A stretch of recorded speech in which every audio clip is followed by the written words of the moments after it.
Welcome into the City League Live. We apologize for the technical difficulties here in the first half of the first game of the second night of the City League between Pivot League and Remax Philyaw and Henninger.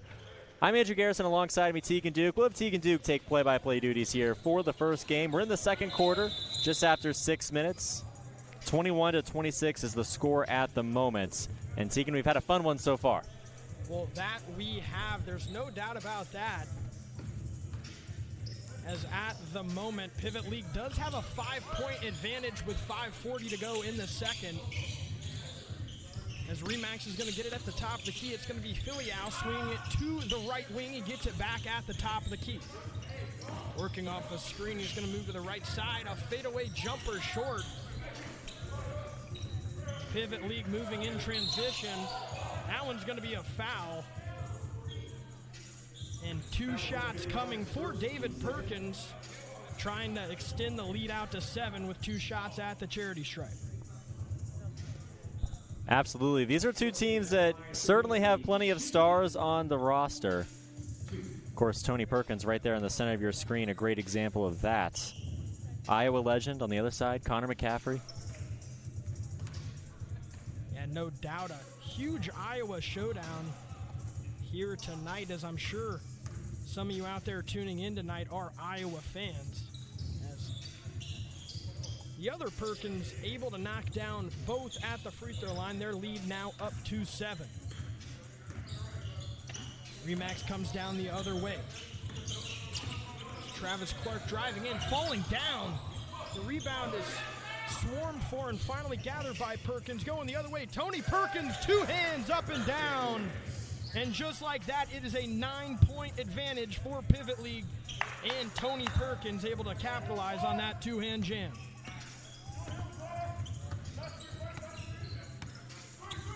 Philyaw at the top finds a roller. Left-hand layup is smooth up and down. Now a 7-point lead for Pivot, coming back the other way. Perkins again finds the middle, now back out to the top of the key. This time David Perkins triple long. And the rebound goes out to Remax and Chris Housley. Housley looking for a teammate. He nearly found him, and then it goes off Emmanuel Colon Romero's leg. And so it will go back to Pivot League with 3:30 to go in the second, a 7-point lead for them. Absolutely. So you're right, second quarter. And remember, the Elam ending here at the City League. So when we hit the 4-minute mark at the fourth quarter, the clock is no longer a factor. We'll add 9 points to the leading team score and race to that number. We saw that in the All-Star game a couple of years back. Pretty cool thing they incorporate as David Perkins drives in, gets it taken away. Now going back the other way, it's Connor McCaffrey. Drives in, Euro step, finds his teammate outside, right wing triple no. And the rebound is brought down by Peyton Ross. Ross hands it off, top of the key. Making a move is Washington. Washington inside, looks for his teammate in the corner. He has him. 3-ball is good. Peyton Ross with a big 3-ball from the corner. Now a 10-point lead as McCaffrey back down the other way. There is that Iowa matchup. Perkins then switches off, guarding the interior. There's that matchup, and Perkins gets beat inside. Travis Clark with a good move inside. He's been dominating the interior throughout this first half. David Perkins, right wing. Working on Philyaw, nearly fouled, no call. Going back the other way, McCaffrey pulls up, left wing. No, rolls out.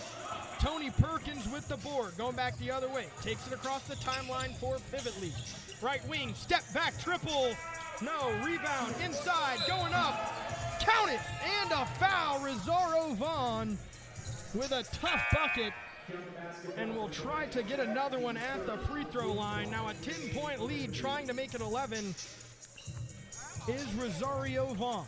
That's well done by Vaughn right there. And he's someone that's really going to relieve pressure from some of these other stars on this Pivot League team. We know that he is great from 3, but that time making an impact between the blocks. And the free throw is up and good. So Philyaw coming back down, taking it across the timeline for Remax. McCaffrey now drives in left side, pump fake. gets the defender in the air, and so he will go to the free throw line for 2 shots. Pivot League does not like the call.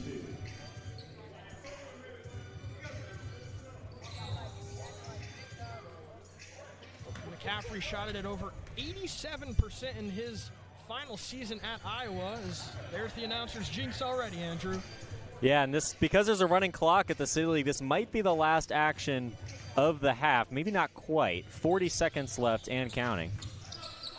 He's able to connect on the second and cut the deficit back to 10. David Perkins takes it across half court. He's at the top of the key. He looks to the left wing for a 3. That one's short, but the rebound goes inside to Noah Jordan. Jordan back out to Perkins at the top. He looks right corner. A drive and a fin. No, it's blocked away, but the putback is good. Willie Morris there to capitalize on the second chance effort. McCaffrey has it at the top, nearing the half-court line, finds a teammate inside. Good ball movement, unable to finish. And that is how the half will end. 38-26, Pivot League leads. Andrew, what did you see in that first half to where in that second quarter Pivot League could pull away and get themselves a lead here at the half? Well, Pivot League's playing real fast. They're playing well in transition as well. Both of these teams have subs, but not too many. And it looks like Pivot League has more players on the bench than Remax does. Remax, if I count right, has 7 players here. And that's really an impact. That's really an aspect of the City League that can become interesting.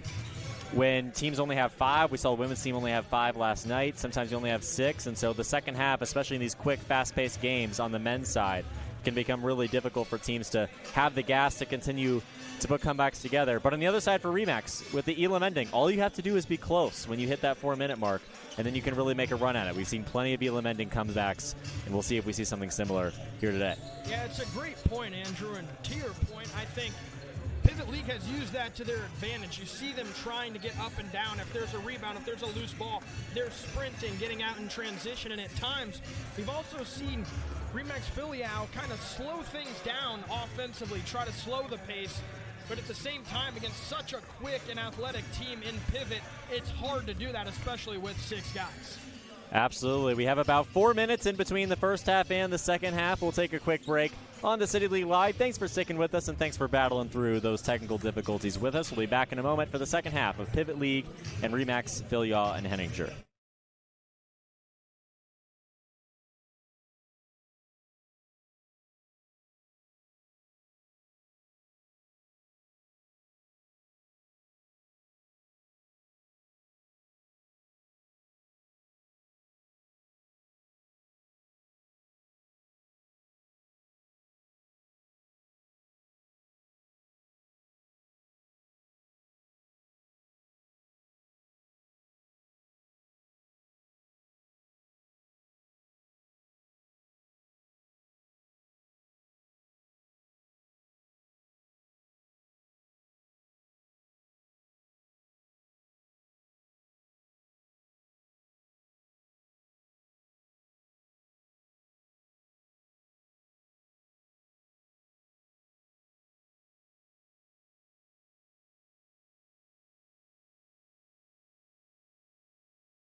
Welcome back to the City League here. I am Tegan Duke. Alongside me, Andrew Garrison for the second half between Pivot League and Remix Filiao and Henninger, where the Pivot League team has a 38-26 lead, but it is Filiao giving it off to McCaffrey. Now back to Filiao, trying to get downhill, puts it up right hand, gets it to go. A 10-point lead now for Pivot League. As trying to get to his right hand and unable to that time was Carlisle. McCaffrey takes it across half court, looks inside for his teammate, gets it knocked away for the mean second, as now McCaffrey gets it back on the left wing. Top of the key triple is pure. Able to step into that one and knock it down. Chris Housley has himself a triple, and now just a 7-point lead for Pivot League. The right-hand post hook is good. A tough take that time. Noah Jordan gets a bucket, and now a 9-point lead for Pivot League. Left wing looking for 2 in a row, and he gets it. Chris Housley heating up from deep. Just a 6-point lead for Pivot League. As Remax heating up to start the second half. That one, a foul is called, and no argument that time from Travis Clark, who had himself a first half with 12 points. Well, sometimes that's all it takes, just a quick run, and now this Remax team is just down 6, and of course there's plenty of basketball to be played, about 14 minutes away from that Elam-ending target score taking effect, but a quick run like that is enough to make a 15-point game, a 6-point game, and then all of a sudden that 9-point addition to the leading team score isn't so far out of reach, and that happens in either direction.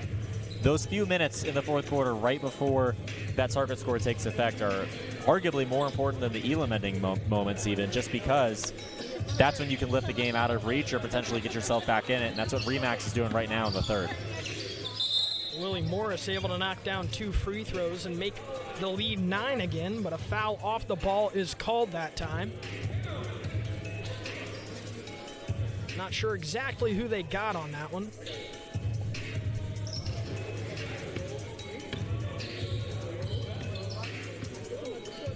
The inbound here is to McCaffrey. Takes it to the top of the key, and here's that Iowa matchup. Tony Perkins on McCaffrey at the top of the key. Housley has it. He's already knocked down 2 threes to start the half. He gets it knocked away from him by Morris. It'll be out on Morris, and Remax will keep possession. McCaffrey back across the timeline to the right wing, looking to shoot, then drives in, looks for his teammate, and hits Eddie Jones in the back of the head on a pass. But a shot clock violation is called, so good defense that time from Perkins to keep McCaffrey out. Now Perkins has it himself, taking it across half court, now to the right wing. Gets to the elbow, now dumps it off, can't finish once again. There's now multiple looks for Carlisle at the rim, but unable to convert back the other way. Right hand finish, you bet.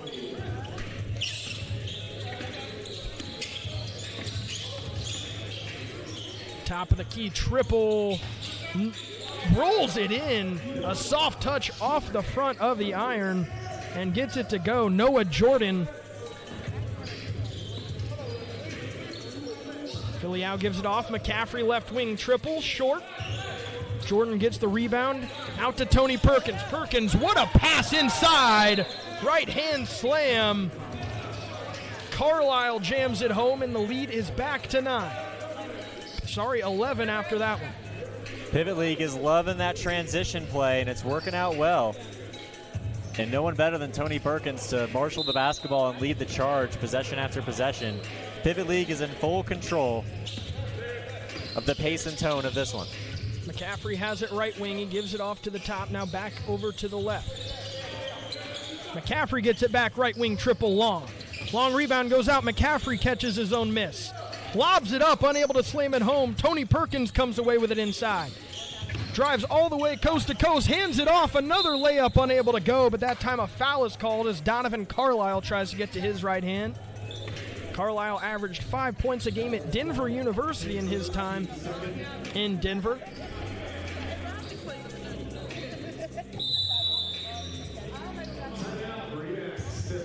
Remax will call a timeout before Carlisle shoots 2 free throws to try to make it a 13-point lead. 5:16 remaining in the third, as the Pivot League team has an 11-point lead.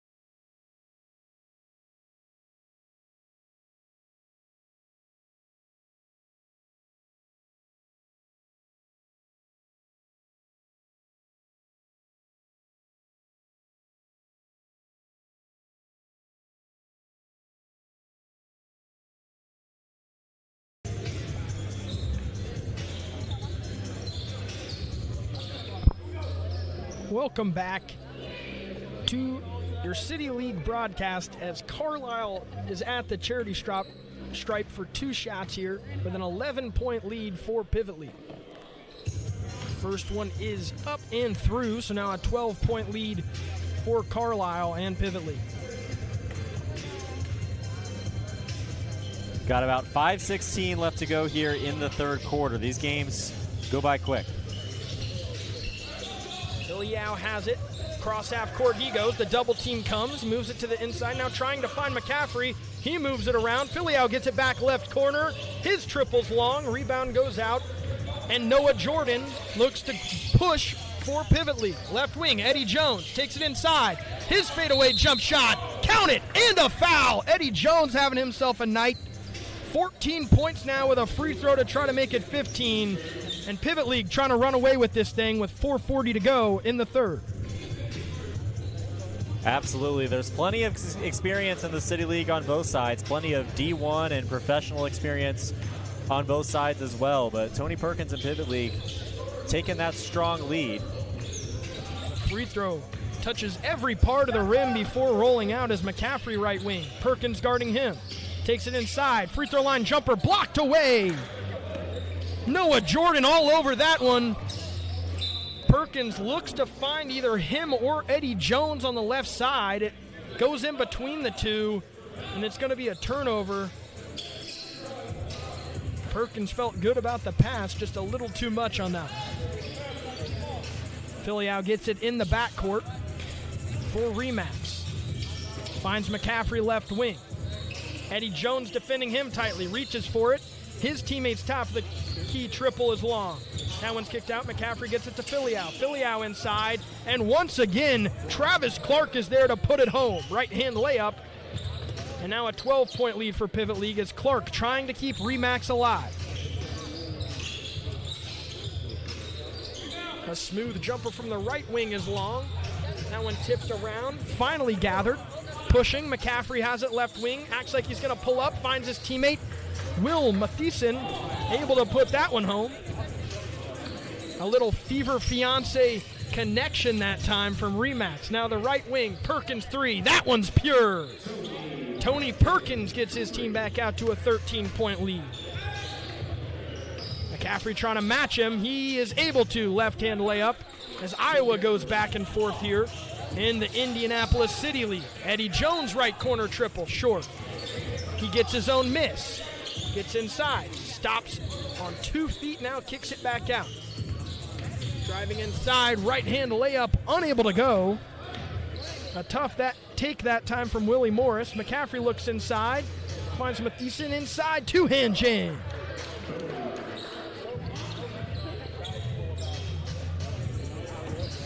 Just a 9-point lead for Tony Perkins and Pivot League as he pulls up, same spot, same result. Tony Perkins heating up for Pivot League, and he's knocking him down from deep. McCaffrey tries to match him again. He's able to. What a game. You talk about not wanting to back down. Remax just finds a way to answer. Driving in, right-hand layup, count it! And a foul once again, just back and forth. Noah Jordan with a tough finish that time from Pivot League, and they just keep pushing. Absolutely. Perkins certainly here to play, and he was on a team called BBM Tax Service a year ago, ended up going 2-2, couldn't quite put together a playoff run. Perkins was probably the most fun player on the court each and every night, but just not quite on a team that was able to really make a run and make a difference in the postseason. And so this season, he's looking to make Pivot League a different story. Sean Johnson into the game, and he's trying to make his impact known early on. He's able to get to the free throw line, try to get his team back into it. Again, they're trailing by 11 is Remax at the moment. Something that helps the clock tick a little faster here is, of course, the clock keep going during these free throws and fouls. So the clock continues to run as the first free throw is up and through, but you got to think, Andrew, even though in the fourth they will stop the clock at 9 points, you have to play to it, you got to think maybe try to shoot these a little quick so that you have more time in this quarter to cut the deficit. You make a good point. As he knocks him down, Perkins takes it into the front court. McCaffrey guarding him, uses a screen. Now backs off and resets things. Top of the key, one-on-one, steps back. His triple is pure. Tony Perkins reaches down with 3 fingers and lets the crowd know it. That's 3 third quarter threes for Perkins as he cuts off McCaffrey. McCaffrey drives in, foul's called. He should be going up for 2 shots, and that may just be the end of the third quarter as we're under 10 seconds and counting. And that should be it for the third. So McCaffrey will shoot 2 in between quarters as we'll keep you on for these 2 free throws, and then we will take a quick break.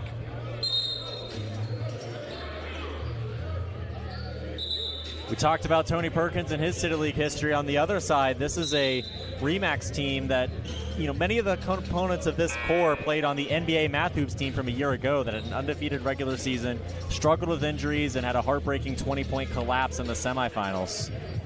And that's how the season ended. And now under the name Remax Philyaw and Henninger, looking to make an impact once again. Both of these teams have plenty to prove, and it starts right now. As McCaffrey knocks down both, I mentioned it earlier in the broadcast, but over an 87% free throw shooter in his final season with Iowa, so he's able to make it a 10-point game. Don't go anywhere. We'll be back for fourth quarter action here for the City League.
As we are back for the start of the fourth quarter action. Pivot League has it. Washington at the top of the key. Tries to get to his right hand and finishes left hand right side. 12-point lead now for Pivot League. Philyaw back the other way, right wing. Perkins switches on him at the top of the key. It's poked away. What a play by Pivot League. And their center that time, Donovan Carlisle, slamming it home. A 14-point lead now for Pivot League. Carlisle 6'8", but he moves like a guard. He's talented on offense, and you saw it right there in transition. As Remax looking for a way to claw back into this one, now finding themselves down 14 points here with just over 9 to play. That one short off the front iron, and that's not going to help their case. Washington's right wing triple, no, long. Rebound fought for. Eddie Jones with a big board. Perkins top of the key, no. McCaffrey now takes it across the timeline. Left wing, Perkins guarding him, works off the screen, looks inside. Clean pass there from McCaffrey, just a little long. It works out in the end, however, as a clean left-hand finish that time from Johnston.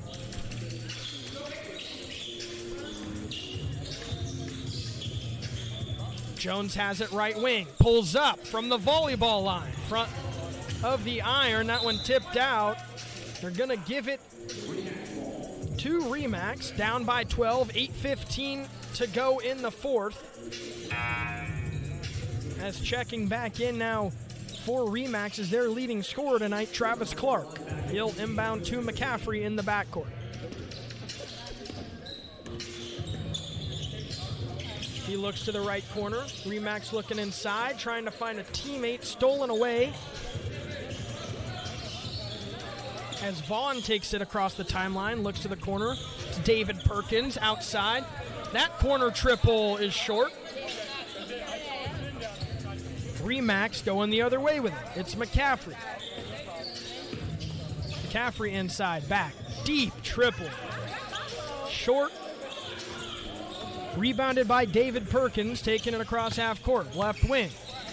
Looks inside. Left hand layup, tough take that time. Donovan Carlisle able to finish it. 67-53 is the score, 7:10 remaining in the fourth. McCaffrey has it top of the key, works off a screen. Pump fakes, looks to pull up, cuts in, finds his teammate, puts it up, tough take, fouled. Shot won't go, but Travis Clark continues to make his presence felt inside as he gets to the free throw line for 2 shots. Absolutely, and this Remax team has its stars, but seems to be plenty balanced across the roster, whichever 5 is on the floor. Now, Tony Perkins on the other side is outpacing that group just a little bit on his own with his teammates, which are also plenty strong. And overall, these two teams are clearly going to develop and shift a little bit over the course of the season. Last year, NBA Math Hoops, which is now this Remax team, at least the majority of it, didn't look like the best team in the league on the first week. By the time we got to week 3 or 4, it was clear.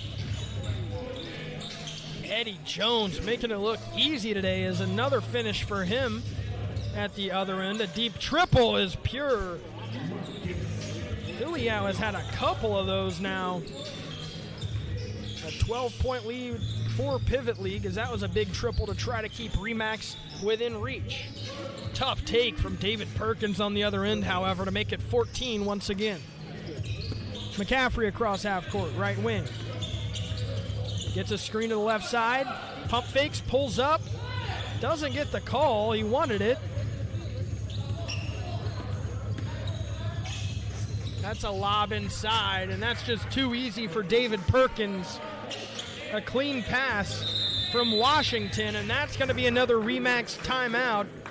End result, 73-57 is Pivot League's lead. We'll take a quick break and be right back here with your City League basketball action.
as Remax and McCaffrey have possession.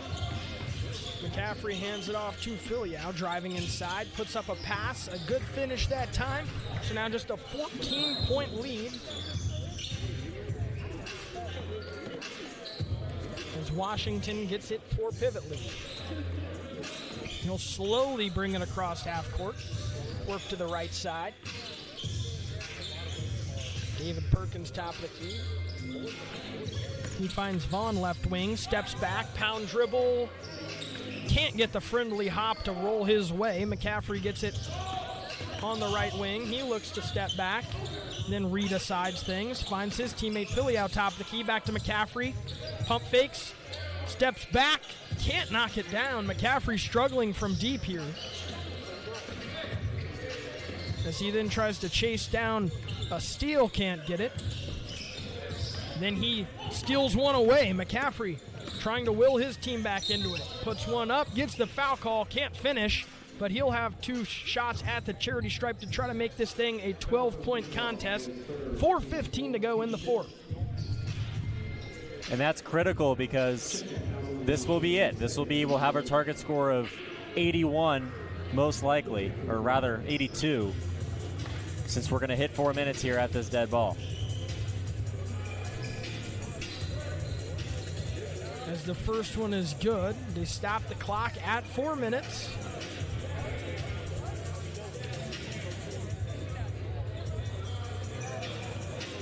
But to your point, a big time steal, and hopefully for Remax's sake, 2 points, as it is, before the target score of 82 has been placed. So now 73-61. Remax will have to outscore their opponent by at least 21-8 if they want to win this ballgame. Although they might have indicated that this is the first dead ball, so it'll be the same target score either way. But it looks like they're considering this the first dead ball rather than the free throws, since the foul happened before, which I think was the opposite of how they did it last night. I remember in the first game, if they were still doing the free throws at the 4 minutes, they watched the clock. But either way, they'll have a target score of 82. It looks as though they have reached the bonus, as they're indicating McCaffrey will shoot free throws at the moment. Conversation between the officials and our great commissioner, Austin Taylor, running the show here at the City League.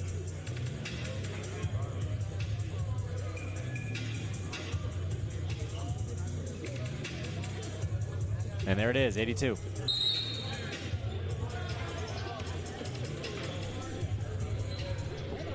So McCaffrey will shoot free throws. Yes. So you can make this thing a 10-point game before trying to reach the mark of 82.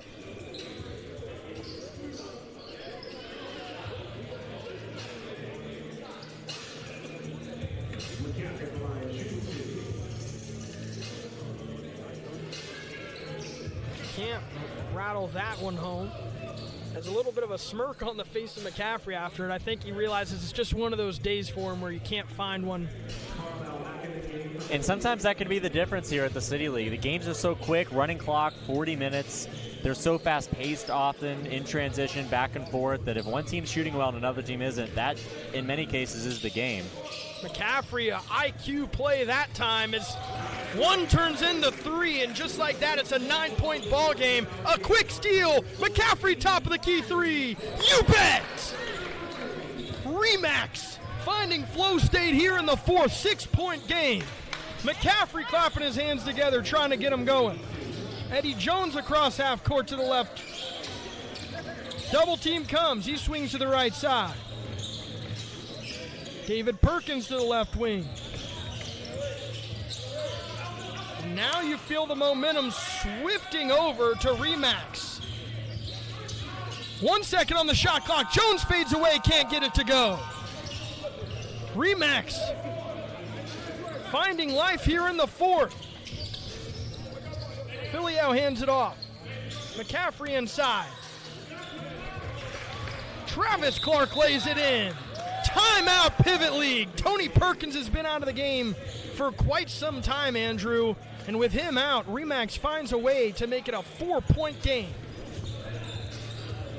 You're absolutely right, and through this timeout here in the Elam ending, you got to address, this is the beauty of the Elam ending. You can't just take a lead and let the time run out. You have to keep pushing for that final shot. There'll be a game-winning shot in every single game, and this is not the first time by any means that this has happened at the City League, where a team makes a quick run happen there. That's, a 6-point sequence there, multiple possession swing, and Remax, before you know it, is down 4 and very much within reach.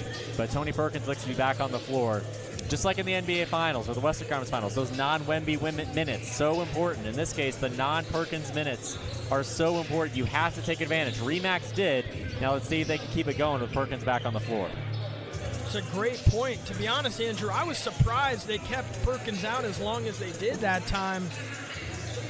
However, it was a lot of quick action from Remax to get into this one. Seemed like you blink your eyes and all of a sudden it's a 4-point game.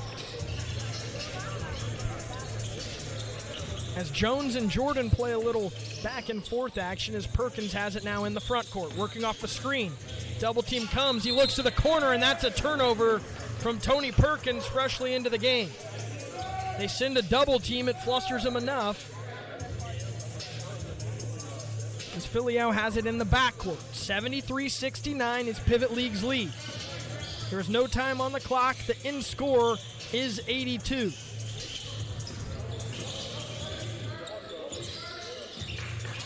Left wing, it's Johnston. Steps back, he's fouled. Johnson, I believe, will go to the free throw line. Or no, it's an offensive foul that time, and it will go to Pivot League. That could be the break Pivot League needs to get back in this one and reverse this momentum. Remax, there was a turnover there. They weren't able to take advantage of it.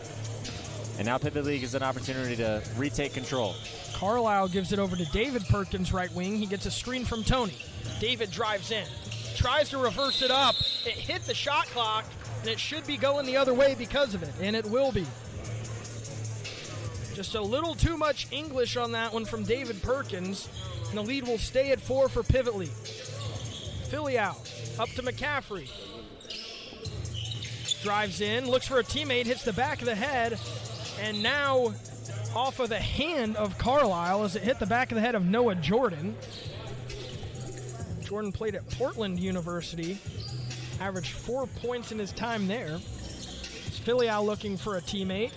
He'll find one in McCaffrey. He'll pull up. His triple is short. Rebound off the back of the iron. Perkins gets it, but a foul is called on the floor. Tony Perkins hates it, and he's going to let the officials know about it. There's the competitiveness of Perkins coming out. And that will not go away all season long, no matter how many games this team wins or loses. Yeah, and you can't blame him for the frustration that time, as if it's not called, he's out in transition. Should be 2 easy points for Perkins, but at the same time, the officials got to do their job and call the calls at hand.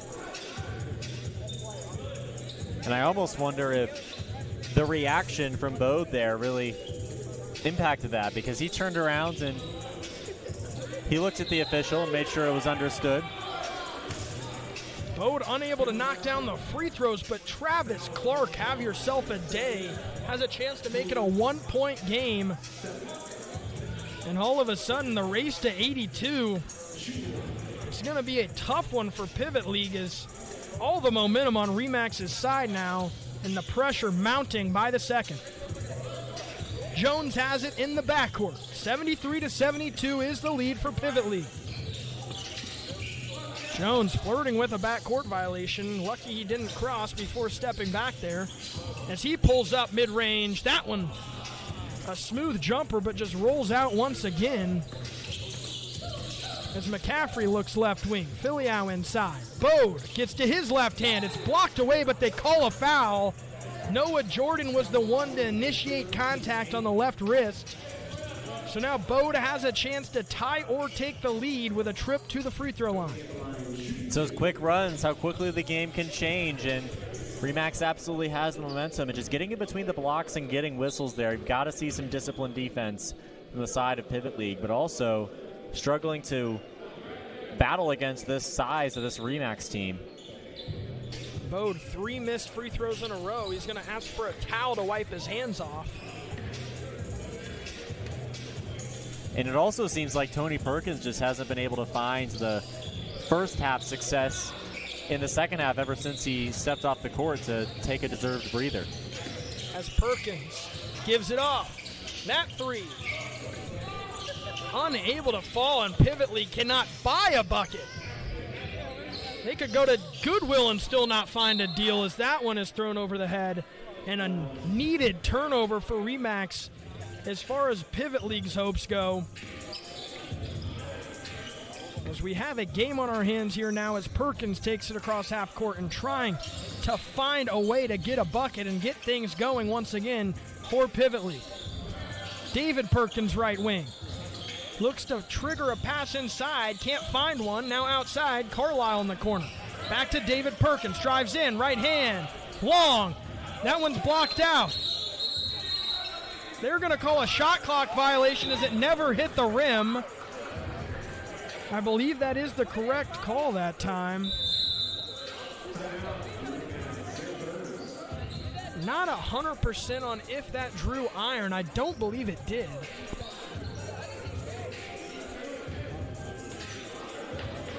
And it looks like a timeout either way. So 2 timeouts in the Elam ending period. And the leaders, Pivot League, haven't budged. They're still 9 points away. Quite the run from Remax, especially if they're able to flip this scoreboard and take the lead. And I think, Andrew, if you're Pivot League, you got to get to what worked early on. I want to see Perkins. Yes, I like him trying to be aggressive offensively and finding his teammates, but if he can just try to get to the rack one time, get a layup, and just get the momentum back on their side, or at least just seeing something go through the net, get something easy, it'll just open things up for Pivot League, take some pressure off of them, because right now they've gone about, it's hard to know because there's no clock, but you have to think 5, 6, maybe 7 minutes without a bucket at this point. He definitely has taken more of a distributive role, and you're right, more than just a layup. If there's a monster slam dunk that he's known to put together here at the City League, then all that momentum could be erased for Remax. Filiao has it left wing. Gets to the free throw line, gives it off. That layup is up and true. Travis Clark gets Remax their first lead of the fourth. Jones, right wing, gives it up. David Perkins at the top of the key. Now Tony Perkins, right wing, looks inside. That layup unable to go. Rebound tipped around and won by Remax. Filiao has it across half court, drives inside, looks for a teammate, has one outside. McCaffrey gets it left wing, pump fakes, goes inside. That one's tipped away and knocked out. A foul is called away from the ball.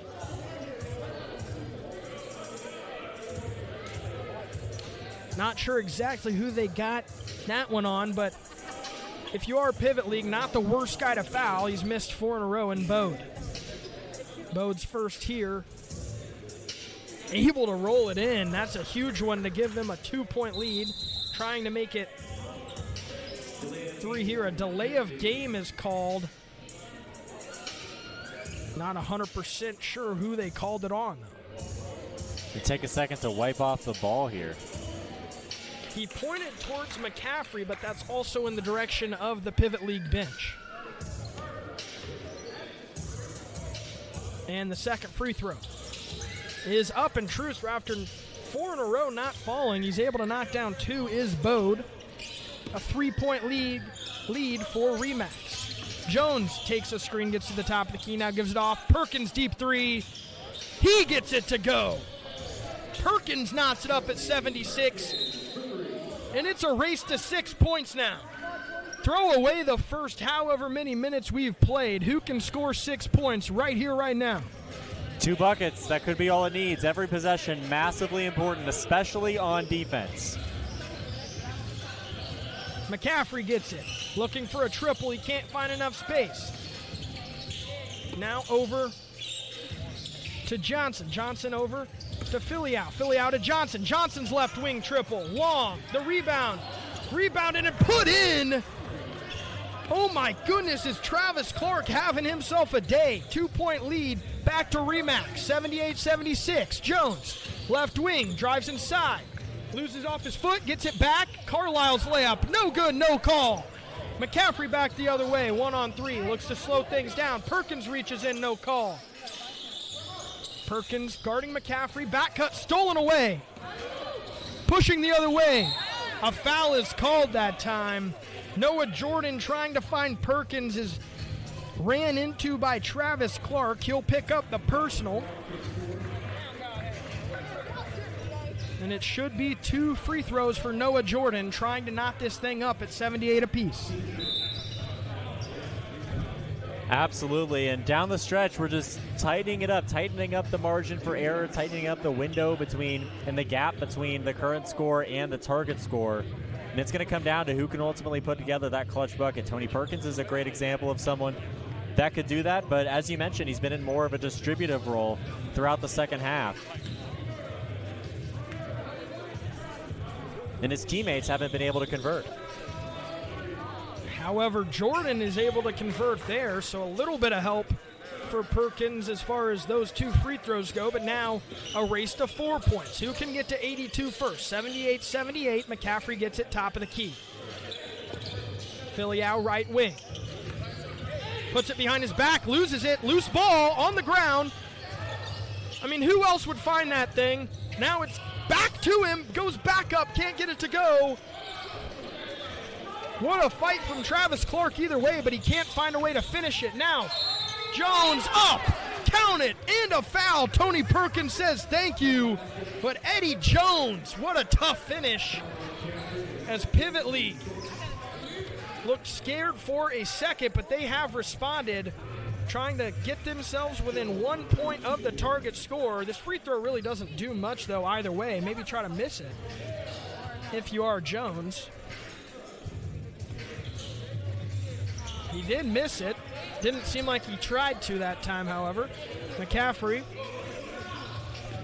takes it across the timeline. Left wing, Iowa on Iowa here. 2 former teammates as Perkins switches in. Now Filiao finds his teammate, top of the key, mid-range, too long. Johnson couldn't find a way to put that one home, and now Pivot League has a chance to walk it off. Perkins, top of the key. Over to Jones. Jones right wing. Drives in, free throw line, back to Perkins, top of the key, deep triple, short. Sean Johnson going the other way. Perkins' mom had some words for him after that shot selection. The crowd is involved here at Bonner Fitness and Learning Center. As Filiao over to McCaffrey, tries to set his feet. Dips in, steps back, his deep triple. Oh my goodness, Connor McCaffrey. Next bucket wins. And Tony Perkins has seen plenty of that. He's not phased on the other end of it. David Perkins to the top of the key, driving inside. Picks it up, Carlisle, left wing triple, that's off to the right. Rebounds to Bode, Remax has a chance.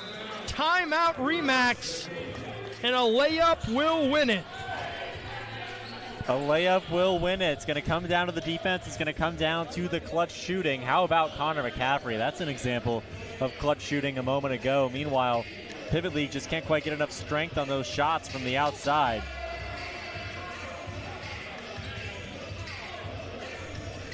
Tony Perkins looked like he was going to walk this one off. 100%, just left it a little short. Pulled up from Yucatan, Andrew. But either way, you got to think, what a game. It seemed like Pivot League had this thing won, and all of a sudden, they're on defense trying to find a way to scrap for their lives in this one. Absolutely. This is just game 1, too. Both of these two teams will play a total of 4 games over the course of the summer before the postseason at the very end of July and beginning of August. Just the first of 4 games here tonight, and this one has been an absolute barn burner. Intense to say the least here.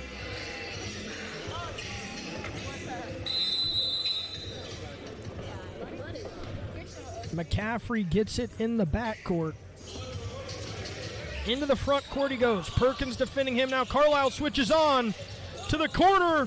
A three for game is blocked. Bode up and no, can't get it to go. Jones rebound. Pulls it away. Jump ball called. Looks like it'll stay with Remax.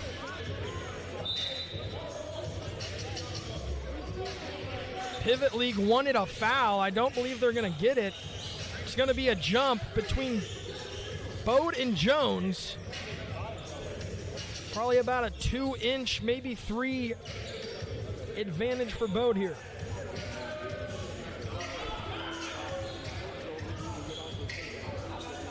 This could decide the game. And you can tell.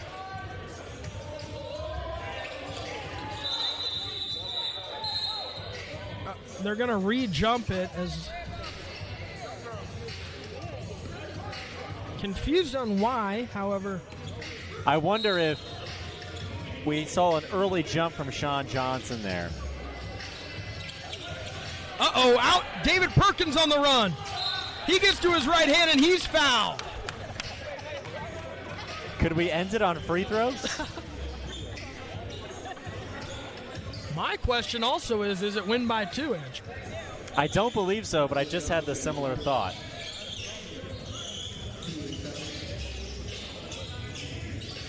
I think it's just a race to 82, as simple as that. You talk about pressure. Here it is for David Perkins. David Perkins is used to clutch, though. He won the Pivot League in May, kind of the junior competition paired with the City League. Well, not sure if it was that got to him, but something did as he's unable to knock down the first of a pair. So now the question is, what do you do here?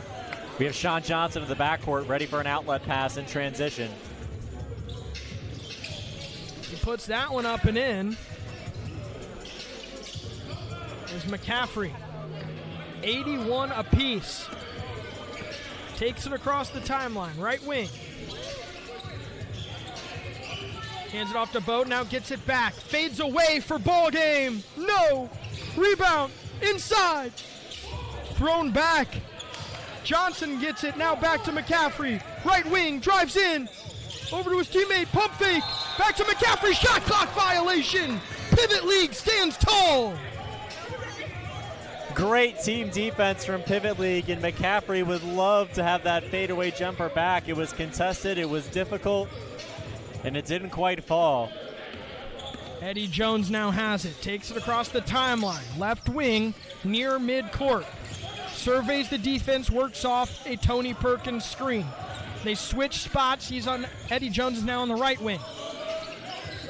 Gets it back.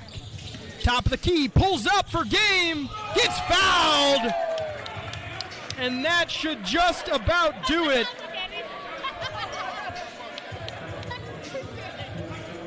As I believe all he needs is 1 out of 3 here to put it away. And I agree with the call. I got to say, no landing space available. It was still online, just couldn't get it there. But now just 1 free throw for Jones, and Pivot League will survive.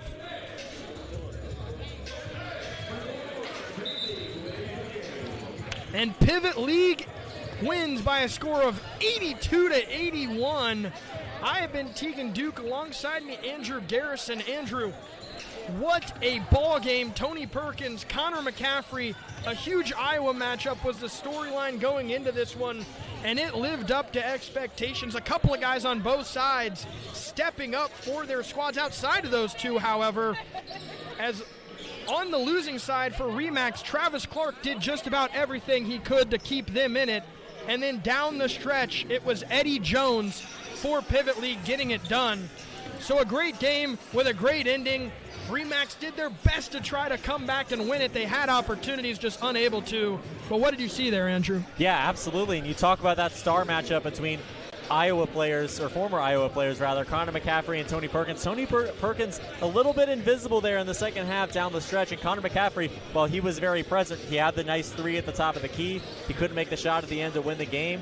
We saw Travis Clark really make a difference with opportunities to win the game between the blocks, and then ultimately on the other side it's Eddie Jones. So you can go into it thinking it's a heavyweight title fight between two main stars and then realize that the game is won by the team around those stars by the time it actually begins. Both of these teams will be back, and this is one of those matchups that you watch and just wonder what it will be like if these two teams play in the postseason once the season has developed and progressed and both teams are polished and ready to go for the end of the season.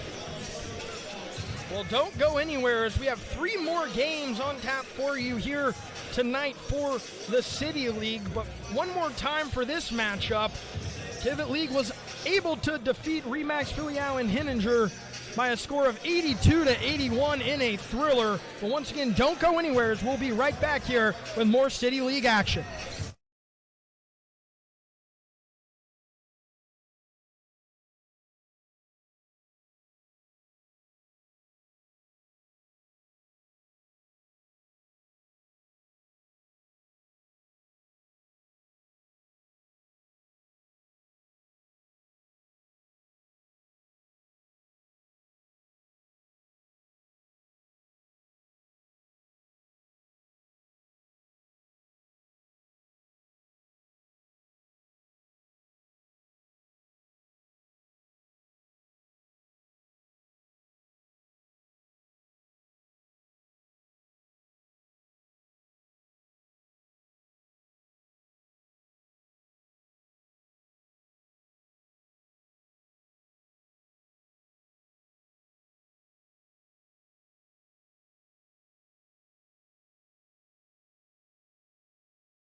Welcome back to the City League Live for the second night of City League action this summer. I'm Andrew Garrison, alongside me Tegan Duke, here with you for the second game of 4 this evening, the first women's game of the evening as well. This one between Everwise Credit Union and Indy Black Professionals, 2 of the top 3 teams in the City League Queens of the Court division a year ago, and now both are back. Neither one wound up winning the championship. That was won by Horizon League, who we'll see later tonight. Both of these teams looking for redemption. Their stories start against one another this summer. We're off with the tip, and it's going to be won by Everwise Credit Union, and the Smith sisters hand the ball back and forth between one another around the perimeter. Known for their defensive prowess. And that's a bucket for Everwise. That's one Jalaiah McDowell able to put that one through. Indy Black Professionals now working back around in the other direction, and there's a whistle to head back the other way. So some early momentum for Everwise Credit Union.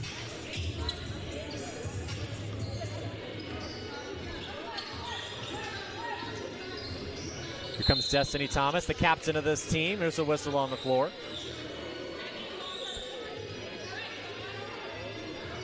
It'll be Haley Smith who passed this one in. Sisters, Haley Smith and Olivia Smith. Both top 3 scorers for IU Indy last year, will likely start in the backcourt for IU Indy this November. The feed McDowell. McDowell backing down her opponent. It's back out to Smith. And Smith works to the free throw line, pulls up from the elbow, just off the front of the rim. To be rebounded by Indy Black Professionals. Harris from the corner. Rather, Pride knocks it down. And that hands Indy Black Professionals the lead.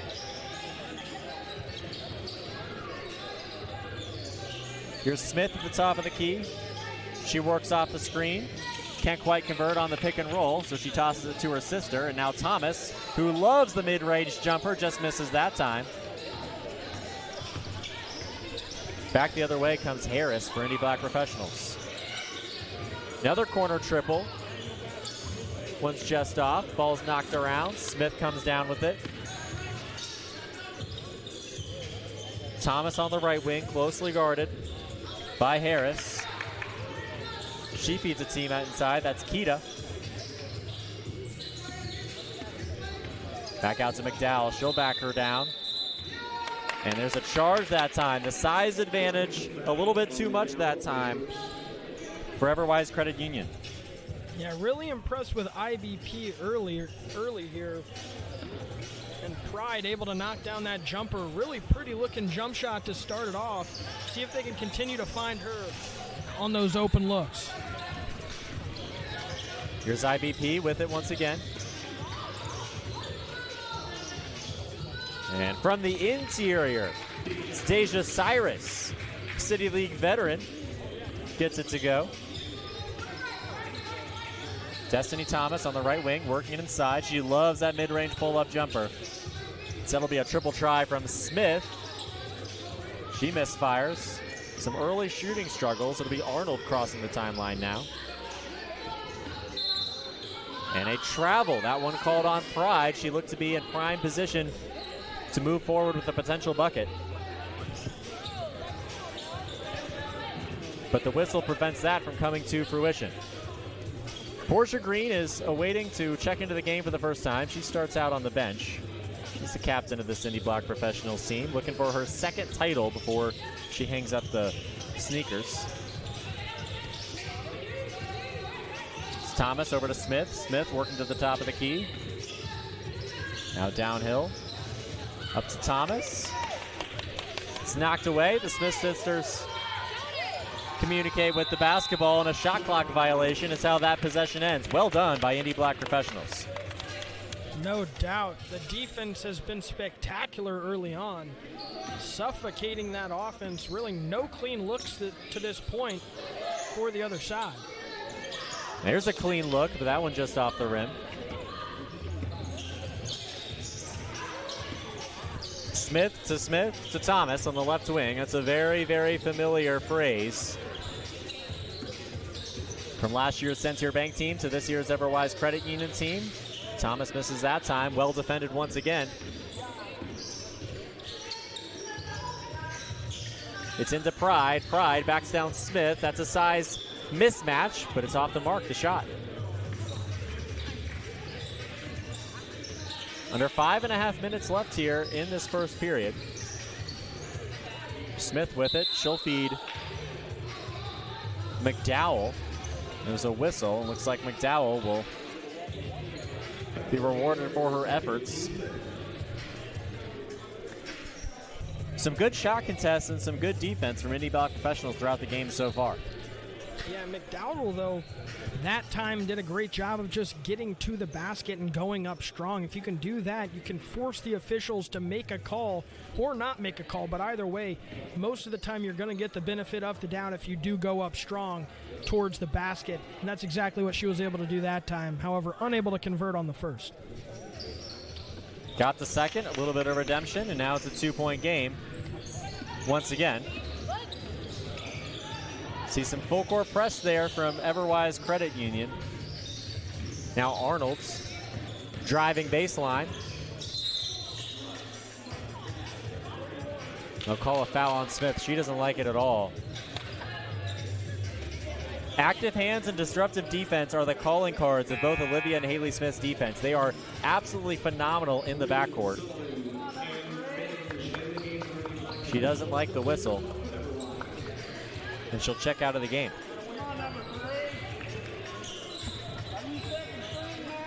That's a full line change for Everwise in the backcourt. Thomas and both Smith sisters step out, and now it's, while that was part of the IU Indy backcourt, this is the U Indy backcourt with Shikamba and Rucker in the game. It's knocked out of bounds. It'll head to IBP.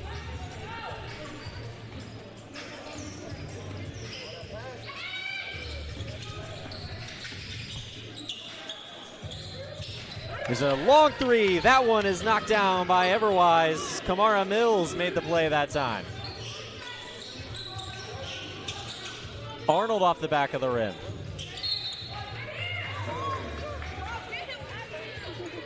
Out of bounds, and it'll head back the other way. Another lost possession for IBP. Everwise suddenly swinging back the momentum. That's how much of a difference it can make to have two great starting level backcourts at the City League.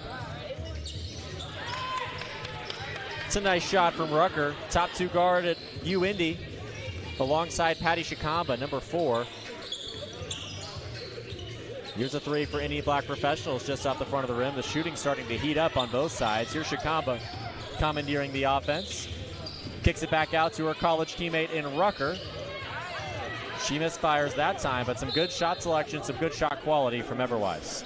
Yeah, no doubt. And you mentioned it to me before. Patty Chimbaka can really get it going if need be. She's had over 40-point games here in the City League, so she can line it up if need be. But right now, IBP started off great defensively, but they've kind of took their foot off the gas a little bit in the last couple of possessions defensively. You'd like to see them pick the intensity back up and try to get in their faces a little more. Long three from Portia Green. If there's anyone that's going to spark the offense, it's her, and Bree Arnold puts it back up off the glass and through to put IBP back in the scoring column. And now a disruptive possession defensively. It's Chelsea Perry looking for the steal. Not quite able to find it. Rucker on the left wing misfires. And it's rebounded by Perry. Portia Green pushing the pace.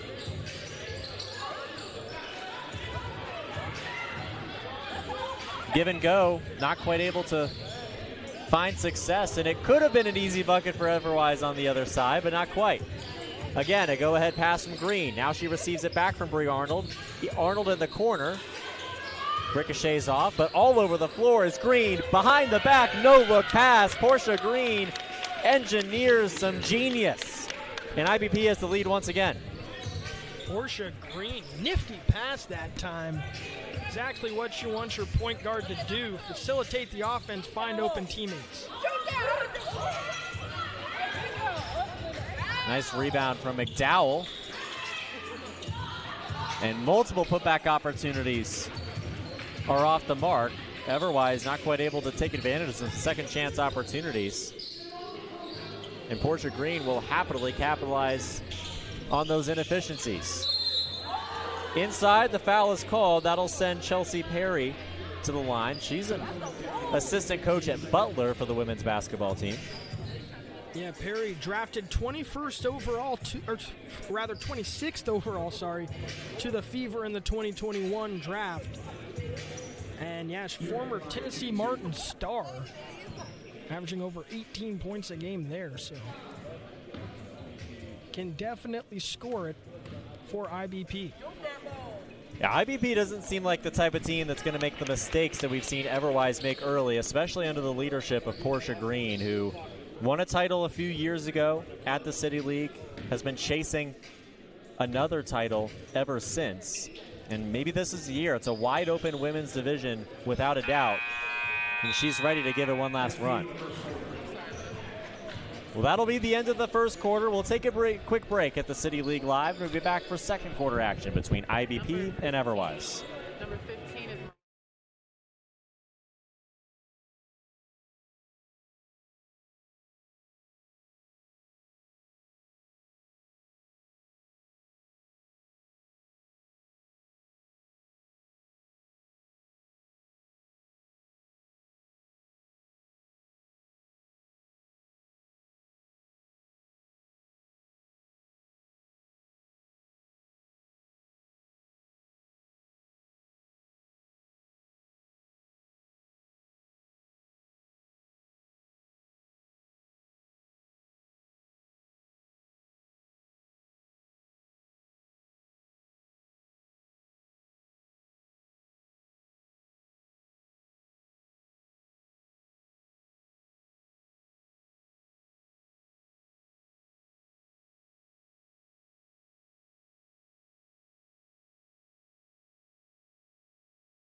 Welcome back to the City League Live. Second quarter action is underway between Indy Black Professionals and Everwise Credit Union. It's a 10-8 lead for IBP early on in this one. And working downhill is IBP already. That one just rims out, unlucky.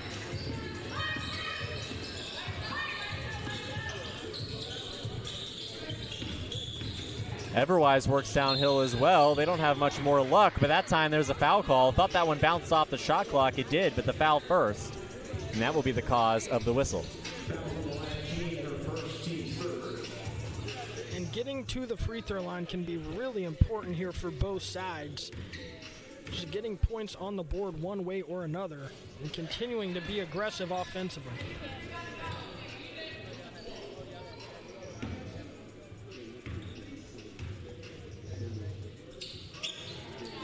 This is shaping up to be another evenly matched battle between two teams that could be capable of contending at a very, very high level here at the City League.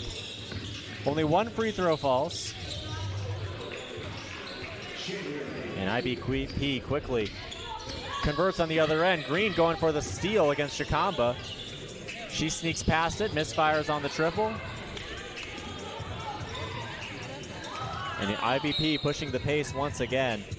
Anytime Portia Green's on the floor, this Indy Black Professionals team is going to move quick. She does not like to settle and slow down. You'll be able to tell after just a few minutes of watching her. She has the basketball now in the right corner. She'll work back downstairs towards the blocks, lift it up and under and off the mark.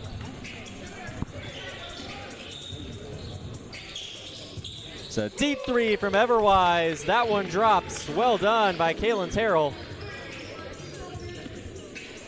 And we've got a tie ball game with under 8 minutes left in the second quarter. There's a triple and a response off the bank.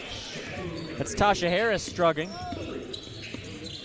Not sure she thought that one was going to go in. Here's Chikamba working off the screen.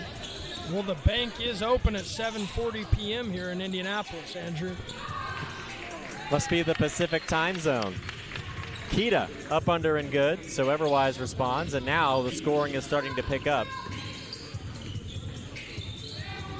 And here's a triple from the top of the key, another one, and some celebrations already. This IBP team is feeling it.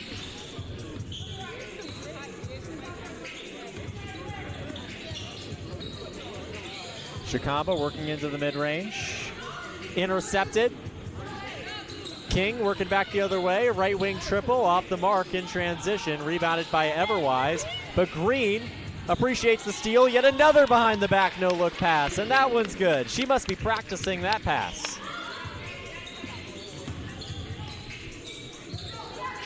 Everwise not ready to quit. And now Green, again, will commandeer the offense in transition. Mid-range bucket is good, and all of a sudden IBP is on a run, and Everwise has hit a scoring drought. And I really like that from King there, just setting your feet, turning around. If no one's going to step up, knock down the easy jump shot. One's out of bounds, and it'll stay with IBP. And now here's the IU Indy core coming back, both Smith sisters, Destiny Thomas as well. Thomas was on that 2022 state runner-up team for Brownsburg.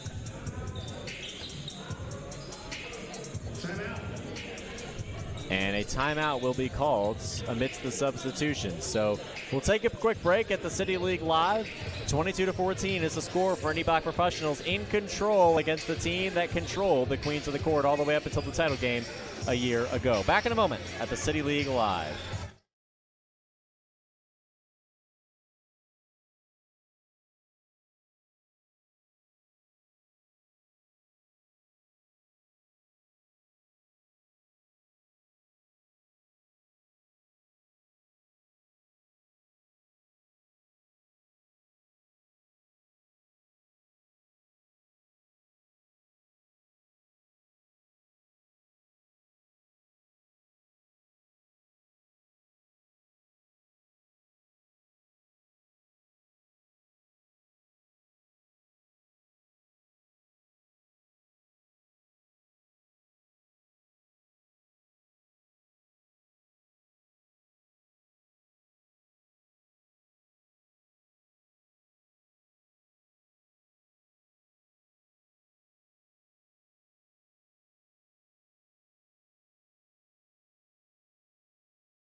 We're back at the City League Live, out of the timeout for second quarter action between Everwise Credit Union and Indy Black Professionals. Here's Smith with it at the top of the key, running out of time on the shot clock. Thomas with a pull-up mid-range jumper. It's just off the mark, but she beats the shot clock. Second chance opportunity, off again. Everwise has really struggled to convert on some of those second chance opportunities.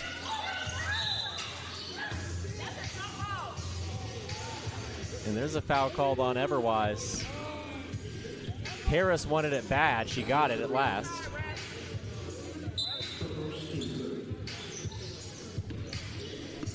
And some fans here at Bonner Fitness and Learning Center are not quite appreciating the result of that whistle, but Indy Black Professionals knocks down the triple. Ultimately, the difference is to be made on the court. Here's Olivia Smith, number 31, working to the elbow. Back out to the right wing. Spinning inside, kicks it out to Terrell, and Terrell sees a rim out. IBP looking to expand on the lead late in this first half. In the ball goes to Perry. Perry backs down her opponents. She can't finish at the rim. Now Thomas works across, kicks it out to Terrell. One more to Smith. Smith, right wing triple. Just off, and off the window and through is the shot from Kita. Kita's going to specialize in rebounds, but she can score as well, and now all of a sudden it's 25-16. Arnold sends it inside to King, and King is fouled at that time. IBP doing a great job of moving the ball. I mean, the ball movement has been spectacular, creating open looks, and that is the difference. That's the difference, in my opinion, to this point. It's just really good ball movement, and it started with Portia Green's nifty passes behind the back. It's got all of her teammates wanting to find. Top of the key triple yet again from Harris. No ball movement needed for that one, Andrew. It's becoming one of her favorite spots. The Smith sisters back and forth, top of the key. Now feeding McDowell inside. Throws an elbow back out to Olivia Smith, just off the mark. Those three balls not falling for Everwise. But IBP sees a turnover, but Harris is excited. She likes the idea. She likes the ball movement. She likes the teamwork seen on the side of this Indy Black Professionals team.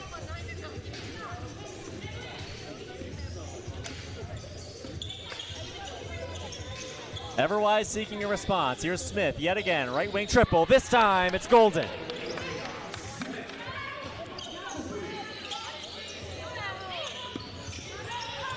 Here's Peyton Benge in the game. She'll hand it off to Pride. Pride over to the top of the key. Now rumbling inside. Slashing around to the rim, and they'll say it's a travel.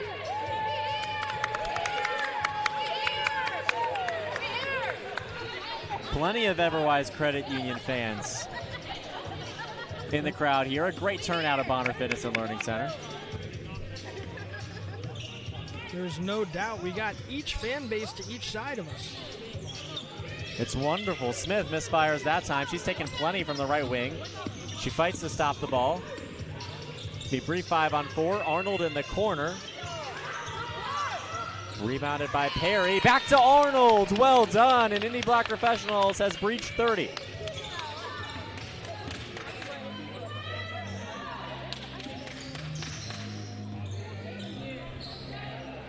Smith into McDowell. Dowell on the left elbow. We'll find Thomas, and Thomas working into the lane. Over to Terrell. Terrell, right wing triple. Everwise loves to take triples from that exact spot right in front of us, front and center on your screen.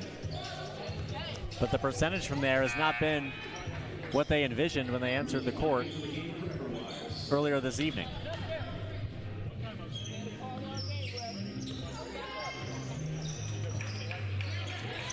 It's a long pass intercepted by Smith. And she's going to take it all the way until she runs out of room. Wasn't facing favorable numbers, and now Destiny Thomas will reset at the top of the key. Over to Smith. Smith, right wing triple. That one's off the mark again. No matter which Smith sister takes it, hasn't fallen at a very high clip this time.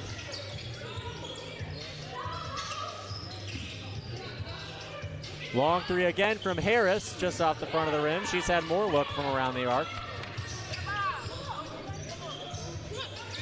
And again, a missed triple for Everwise. Be a jump ball with about 30 seconds left in the half. A 30-19 lead for Indy Black Professionals. Team seeking revenge over Everwise from losses last season. Great effort that time from Anaya Pride to get on the floor. Not afraid to put her body on the line and sacrifice to try to make another possession for her team. Let's see if she can win the jump here and do just that. And here's Thomas, the triple off the back of the rim. And that will be the end of the first half. A 30-19 lead for Indy Black Professionals here in Game 2 of Night 2 at the City League. We'll be back in a few minutes for the second half between IBP and Everwise Credit Union. We'll see if Everwise Credit Union can get some of those triples to drop. We'll be back in a moment at the City League Live.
Welcome back to the City League Live. Second half action is on the way between Everwise Credit Union and Indy Black Professionals. Indy Black Professionals holding on to a 30-19 lead. They're in the right place early, and they just extend that lead. This time it's King down low in between the blocks.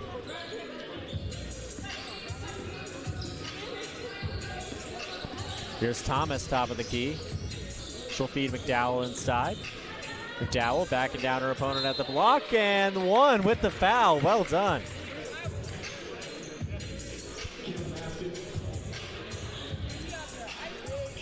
So McDowell will have an extra opportunity.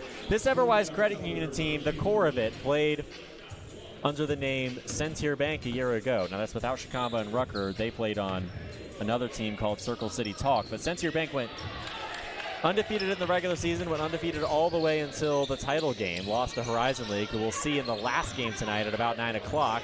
Here's Everwise Credit Union working into the deficit. They've come out for the second half hot. IBP seeking response now on the back foot. And that turnover is not going to help, so Everwise Credit Union. And she had the matchup that time, just couldn't keep the handle. I like the idea of getting to the post, getting to the strong hand, just couldn't keep the handle that time. So you want to continue to try to find that spot if you do have that mismatch advantage. Absolutely. Here's Thomas inside, out to Smith in the corner. Back to Thomas, right wing triple. Slightly too strong. Bodies crash into the floor in the rebound attempt. And now it's Jenna Sullivan with it. Out for a long triple. That one drops. IBP reminding the arena who's in control of this contest. And to continue the point from earlier, Everwise Credit Union last year had the services of Allie Becky and multiple of her Ball State teammates to lead the team to such success. An unbelievably deep roster. And while Thomas and the Smith sisters have returned, the rest of that core is largely departed. And so now Everwise Credit Union has to figure out if they can win quite at the same level as Sentier Bank did a year ago. Yeah, about a half a second away from an easy layup that time. You like the idea of trying to get it down court in a one-on-one opportunity. Here's IBP. Here's that triple try once again from Pride. Now Everwise working back the other way. Thomas on the left wing. Finds McDowell. Slightly too strong. She'll reload and cash the second time.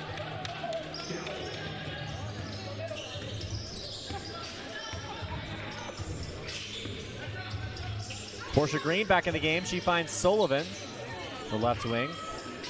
Slightly too strong. Rebounded by McDowell. Pushing the pace is Everwise, and the ball slams into an empty chair.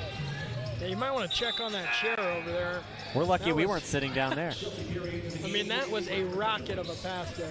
And if someone was sitting there, it would have been straight in the face, I feel like. Would have had some good reaction time if you want to keep that one away. Especially because Smith was standing right in front of it. It was just over her head, so you wouldn't have even seen it coming. Here's another transition opportunity. Smith to Smith, now inside to the lane. On the block, back up to Thomas. Thomas, open triple. Slightly too strong. Those shots continuing to not quite drop for Everwise Credit Union. It's a big reason why they're down 9. See if Smith can make the open. Shot from outside, not quite once again. It's rebounded by Green. You can see Green's McDonald's shorts. She was the coach of the McDonald's All-American game a little bit earlier on in the year.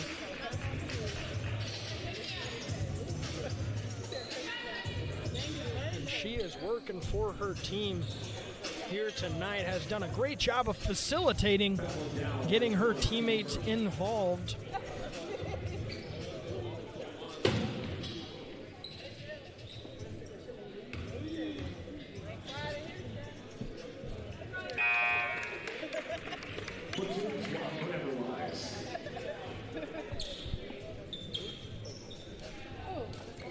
Portia Green, 39 years old, still fighting for a City League title year after year.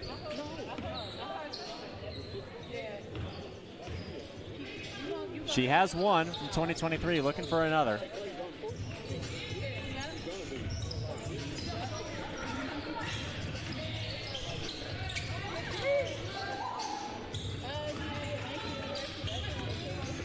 And now Green with the basketball once again, up by 11. Another no-look pass. That's become her calling card this season. Maria King. From deep, that's 40.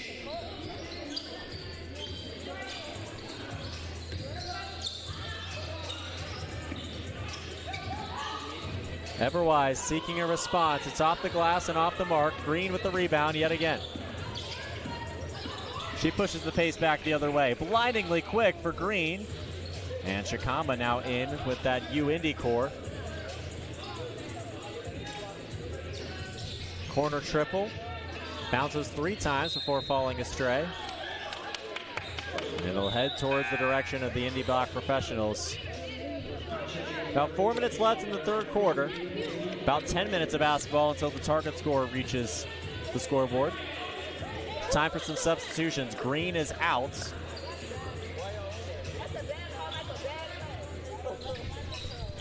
IBP has a chance here to kind of extend away and try to run away with this thing as they're really clicking while the opposition is starting to slow down and have trouble finding offensive opportunities. So right now, if you're IBP, put your foot on the gas and try to run away with this thing.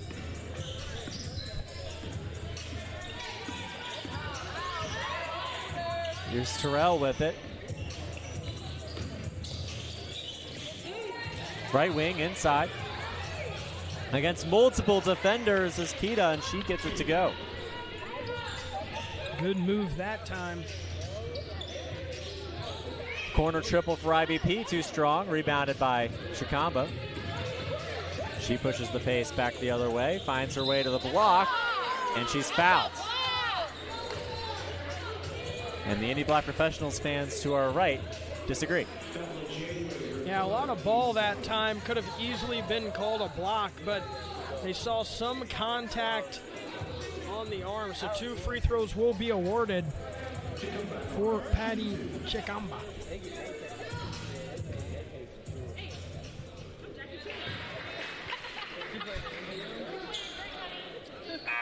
She'll hit 29 for Everwise. Again, these are 2 strong backcourts joining forces. The Circle City Talk and Centier Bank backcourts from a year ago combining to create this Everwise Credit Union team that seems to be poised for success. The shot's not falling, and that's why there's such a difference in the scoreboard.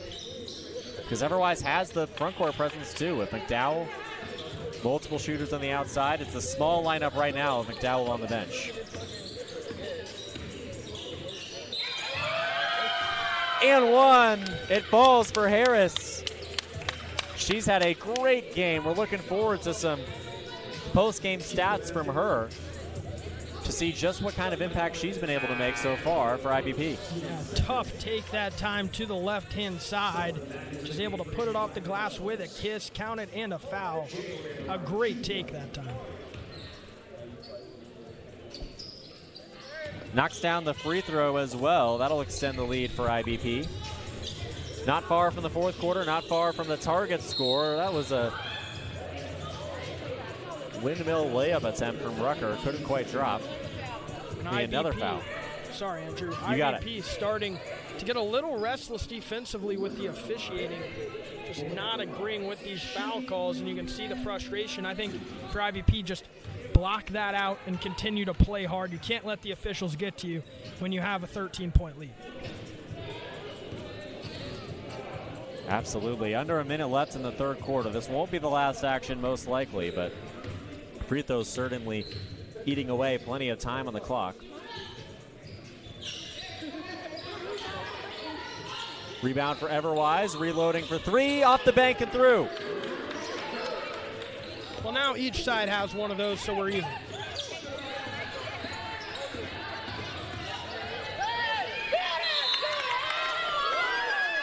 And another foul is called. Nobody is appreciating the whistles. The referee is certainly calling a tight game. Yeah, definitely a tight whistle to this point, but just trying to keep things under control are the officials. So one last possession, under 10 seconds. Harris has it. Does IBP have one more bucket in him? Harris launches from 3, off the bank, but not quite in that time. Rebounded by Perry. Perry with no time on the clock. Wants a foul and doesn't receive it. that time around. 43-33 is the score at the end of the third quarter. We have 6 more minutes of basketball, and then 9 points added to the leading team score for the Elam ending. We'll be back in a moment on the City League Live.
Welcome back to the City League Live. Fourth quarter action is underway between Everwise Credit Union and Indy Black Professionals.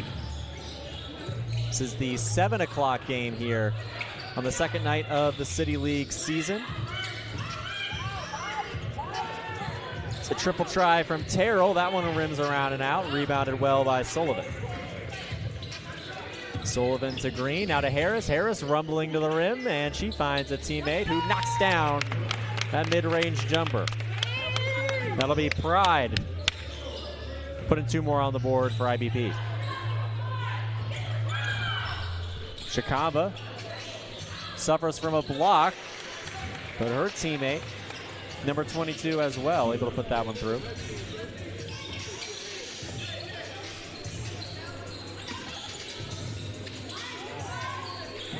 And how about Pride?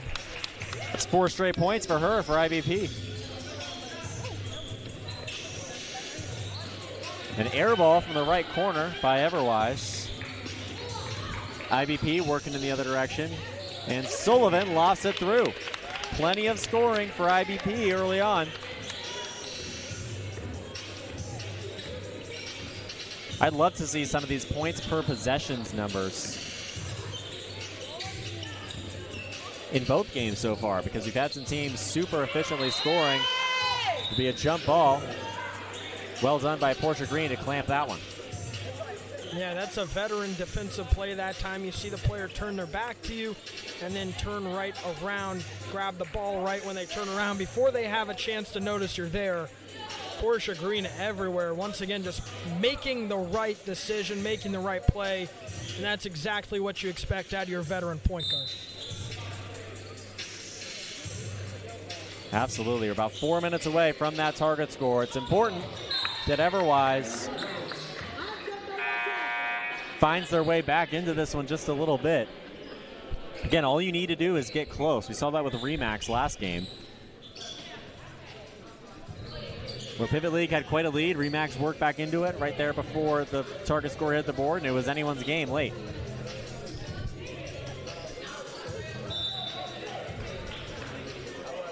$7:30 and counting to go. Of course, 3:30 really before that, adding the 9 points to the end of the total. See who can do it. But remember, if you're Everwise, don't give up. Just last game we saw a similar comeback. So even though they fell short, they got to the point where they had a chance to win it with 1 possession. They had a lead. So if you're Everwise, you cannot give up in this moment. Right now is where you need to dig as deep as you can and try to fight your way back into this one. You make a good point, too. It's a similar difference on the scoreboard. Looks like they'll stop the clock at 7 minutes as we resolve this out-of-bounds situation. And now play resumes with a 49-35 score. Everwise running out of time. Smith needs one. His shooting percentage is just not nearly as high as Everwise would appreciate in this moment.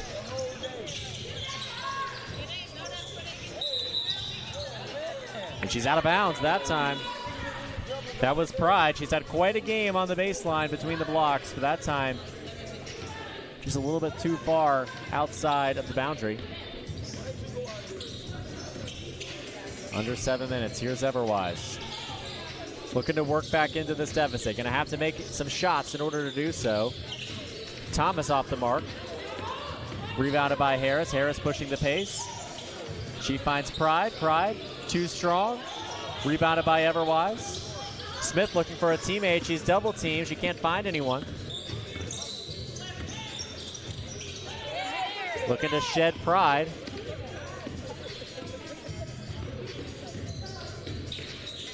Working inside herself, but again, well defended by Indy Black professionals. They have just blanketed this Everwise Credit Union backcourt, and Everwise isn't able to make shots on the back end to make up for it. Here's Green to Harris.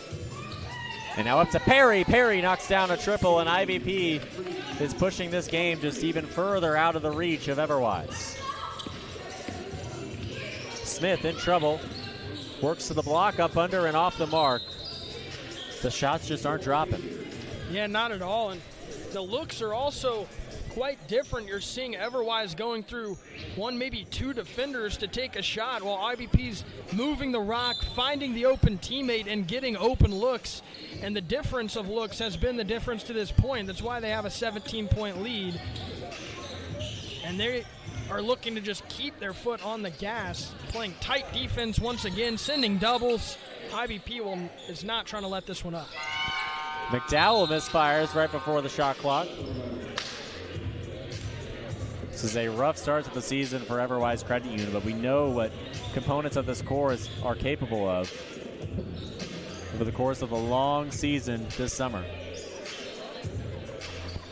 And just a little difference in last game to this game in a 14-point lead. It seems like Everwise is playing with less confidence, less adrenaline, less pride, as IBP is just playing harder, even up by 17 points. It's not what you want to see if you are Everwise, but to your point, they have the talent to regroup, rehuddle, and get back next game and try to turn things back on the right track. It's that Portia Green effect. It's clear that her future is in coaching, and she is like in absolutely no way going to allow any of her teammates to let off the gas at any point. Obviously, we saw a brief slip early in the first quarter for IBP, but even if this team is down by 30 in a playoff game last season, Portia Green's not going to allow anyone wearing the same jersey as her to let up at any point. 54-35 the score.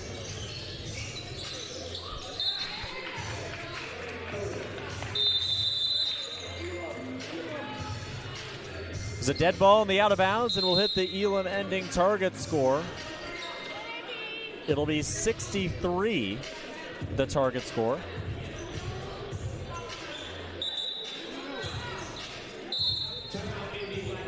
And Indy Black Professionals promptly takes a timeout, looking to regroup before this Elam ending takes place. We'll take a quick break as some resolutions take place between the officials, our commissioner, and the players. We'll be back in a moment on the City League Live.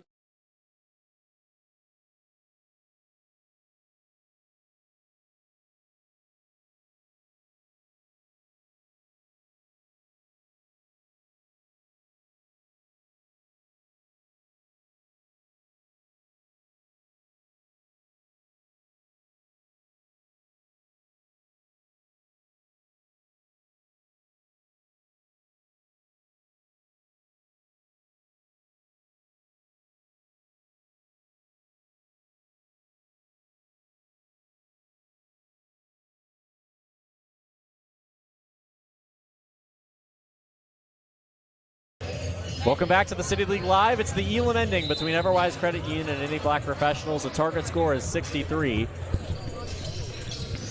IBP is 9 points away, and Everwise, on the other hand, is 28 points away. Here's a triple try from Pride. She's had a great game for IBP, and that one's off the mark. It'll go out of bounds. We see the defending champions on the men's side in the far corner. It's Press Play Gaming Lounge getting set to take the floor for the first time this season against Midwest Cash Offer in mere moments following the conclusion of this contest. It's a triple try from Everwise once again. Not quite there, well defended by IBP. And Sullivan launches. That one breaks, but the putback is good. IBP's done better on second chance opportunities and also defensively, able to rebound and able to wall off the paint. It's been really difficult for these great guards to get downhill, and they're just not making shots in response from outside, and that's part of why Everwise is only 35 points so far. Here's Smith looking to change that, working to the elbow, finds Thomas, contested triple, yet again off the mark, and yet again rebounded straight away by IBP. Yeah, just not good ball movement, not good looks. They're settling. Smith on the right wing, misfires. That would have shifted the odds significantly between these two teams as they look to make an effort towards victory, and Everwise adds to their chances with the bucket, but it may just be too little too late against Portia Green and this IBP team. And to your point, Portia Green just plays with such a poise, such a, administrative feel to it, where she has her teammates where she wants them. She knows where they're moving. She knows where to pass it. It's just a very connected team. Absolutely. Let's see if IBP can close this one out. We saw Pivot League dilly-dally a little bit, but they lead at the target score point of the contest. Pride not quite able to get the bucket or the foul. And so Everwise works back the other way. Here's Thomas, long two, just off the front of the rim. McDowell not there for a rebound. The size of IBP has been helpful as well. McDowell pretty much the only big in attendance today for Everwise Credit Union. And it's a lot of guards on this team, a great backcourt, but maybe not enough front court presence to really supplement it.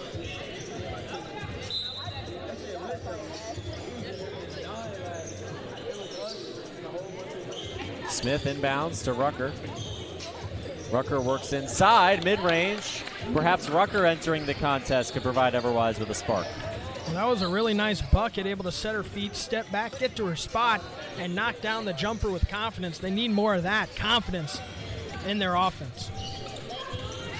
McDowell with a nice defensive play, but there's a whistle. Now this is interesting. This is a lineup we haven't yet seen for Everwise. It's half of the U-Indy backcourt. Shikama's still on the bench, but Rucker is in, as we just saw. Both Smith sisters, Destiny Thomas, 4 guards, all 4 of them. And then, of course, McDowell down low.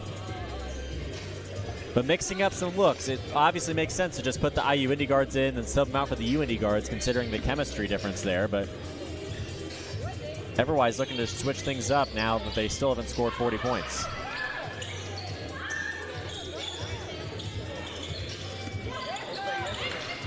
Two triples away as Indy Black Professionals. They grab another offensive rebound.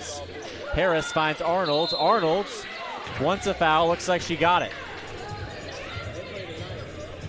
Great job on the offensive glass by IBP, not taking no for an answer. Now 2 more free throws, but to your point, just 6 more points and this one's a wrap. You've got to think Everwise needs to play as gritty as they have all day, just still lackluster at best on the defensive boards. Arnold misses the first. Might not change the calculus too much. But IPP looking to stow this one away nonetheless. Arnold misses again, but another offensive rebound, and again a bucket, a second chance bucket, no less, for IBP. Here comes Everwise. McDowell knocks it down. But IBP is just 4 points away. Another strong move, though, that time. I don't understand why it took them this long to get to their spots like they have been. Seemed like a lot more settling before these last two possessions. Into Benj, now Green, corner triple, just off the front of the rim. To a Smith rebound, she pushes the pace. Now there's Rucker. Rucker has been a great presence down the stretch for Everwise. It's just a 15-point deficit. It's not over yet, but that transition bucket certainly gets it a little bit more close to over.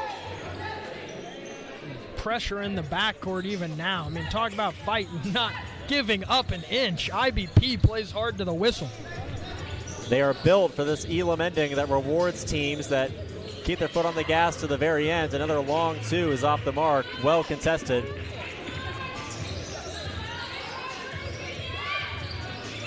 For the win, not quite there. Green up, under, and good, and that's it. IBP with a nearly 20-point victory to start the season against Everwise Credit Union, and that's all there is to the first women's game of the night. And what other way would that end but Green making a veteran play by following a shot that was short, finding the miss, and putting it up for a reverse layup, an easy shot to end it. That is IBP today. That is exactly how they play. That's exactly how Green orchestrated things. Great game from IBP and a way to start their season. On the other side, the miss and putting it up for a reverse layup, an easy shot to end it. That is IBP today. That is exactly how they play. That's exactly how Green orchestrated things. Great game from IBP and a way to start their season. On the other side, you got to think, you got to regroup, you got to come back better. We know Everwise was rated third in the power ranking.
Welcome back to the City League Live.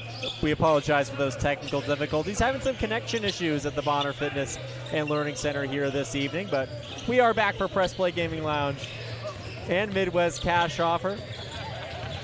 It's 5-2 at the moment. We have the defending champions in Press Play Gaming Lounge here up against a young and up-and-coming team in Midwest Cash Offer.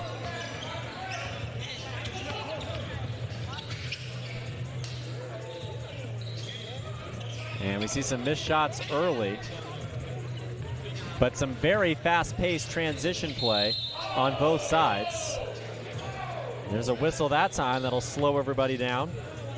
Tyshawn Johnson has been all over the floor, flying up and down the court. Tegan, what have you seen so far in this one?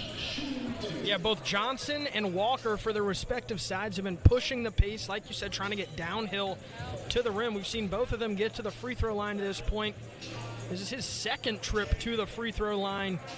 And so just back and forth here early. It's just 5-3. If he knocks this one down, it will be 5-4. So a close, pretty fast-paced start to this game.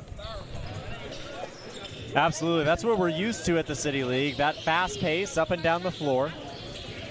Midwest Cash Offer are going to have to get used to that. Leland Walker with a nice fadeaway jumper, but that one doesn't quite drop. So Press Play Gaming Lounge works back the other way. Here's Johnson with it on the left wing, working down a hill. Such great speed. All the way to the bucket. He puts it up and under and through. Hands Press Play Gaming Lounge the lead, but Leland Walker, it rims just out. Leland Walker nearly handed Midwest Cash Offer the lead back, and from the elbow it rims all the way around and down. Back and forth early.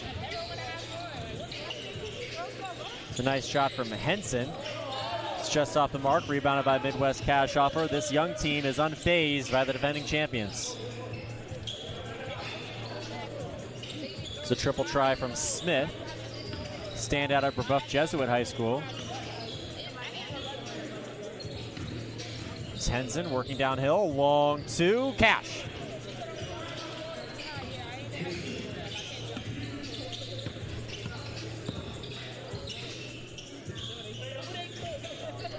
Midwest Cash Offer now from deep, not quite. Henson with the rebound, working back the other way.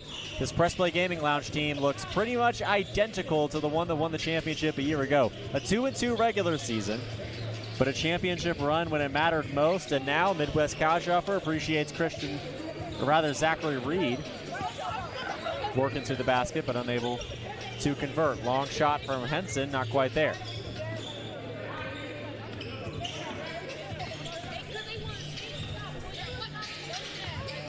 Here's Smith working into the lane. Lifts over Henson. Good elevation, but couldn't convert there.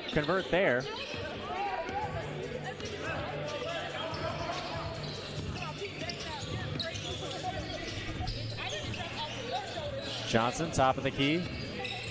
Into the lane. Off the window, off the mark. Patrick Hopkins.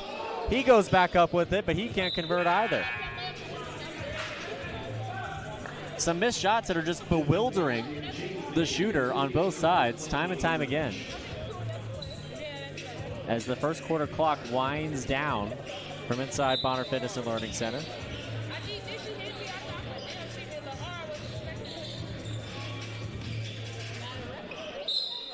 Here's Jonathan Pittman. There's a whistle before he releases his shot.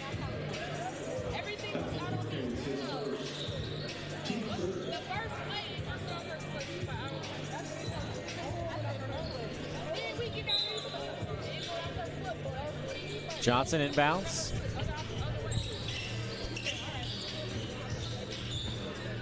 Here's that fade away from Pittman that he was looking for before, prior to the whistle.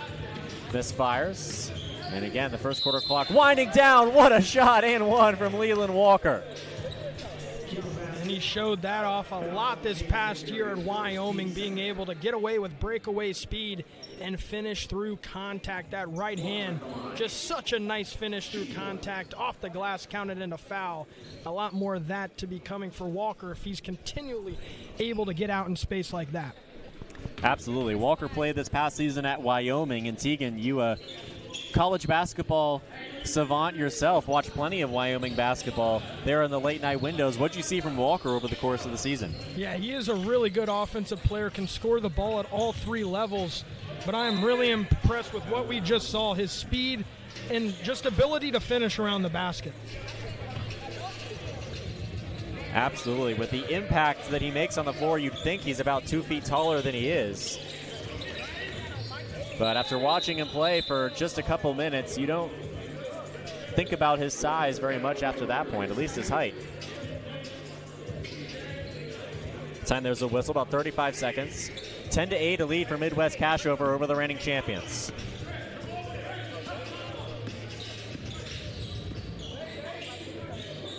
Here's Blewett with it. He looks for his first points on the right wing, and he got it.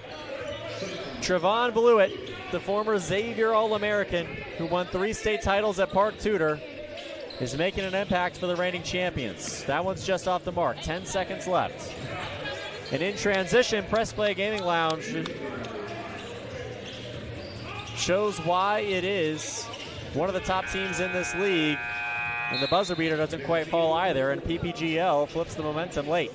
Yeah, no doubt. And You said it, you know, an All-American, a guy who won multiple state championships, just stepping into a 3, and if you let him see too many of those early, it can be a long night for your squad, so they got to find a hand on him all night. He will absolutely light them up if they're not able to find a hand early and often, because he can pull it from anywhere. Absolutely. That's the end of the first quarter. We'll be back in a moment on City League Live for the second quarter between Press Play Gaming Lounge and Midwest Cash Offer.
Welcome back to the City League Live. Press Play Gaming Lounge and Midwest Cash Offer begin the second quarter from Bonner Fitness and Learning Center. Midwest Cash Offer has the basketball at the moment, down by 3. They had the early lead, but couldn't quite hold on to it against the defending champions, and it's a reminder that the first few minutes can't tell the story of an entire game. Johnson just misses an off-balance shot. Here's a triple from Walker, who is clearly the standout player on this Midwest Cash Offer team so far. Johnson works inside, again can't quite find it. Patrick Hopkins, though, looks to finish at the rim, again can't. Press Play Gaming Lounge scrambling a little bit. And now Midwest Cash Offer with an opportunity in transition, they throw it out of bounds. Yeah, look into the corner that time, just a little too high for Christian Perkins. Miscommunication. They need to find each other here. They need to be on the same page against the defending champs if they want to pull out a season opening win. Here's Mayberry to Mayberry. And now back to Henson. Henson misfires. Here's the rebound to Smith. He hands it off to Walker. Walker works inside. Here's the triple try from Perkins.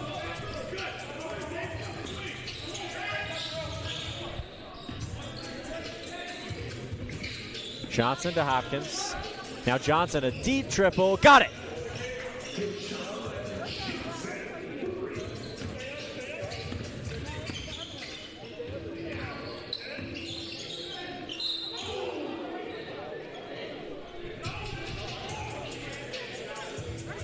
I agree with the call on that one. I know they don't like it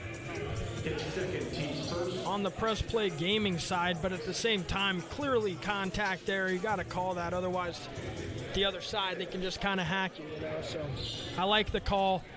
You want to let them play through contact, but not too much to the point where it's egregious. Absolutely. These great officials come out here each and every night at the City League. Couldn't have a league, couldn't have a contest without the many officials that step onto the court each and every night.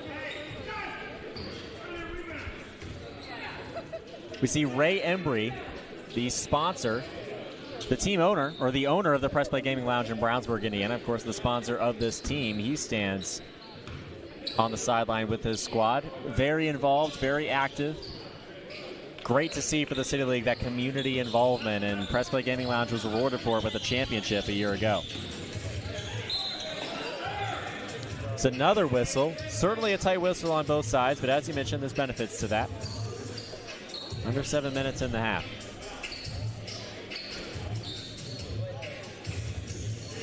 Seems as though a beverage was spilled on one of the players' shoes. That's tragic, some spillage.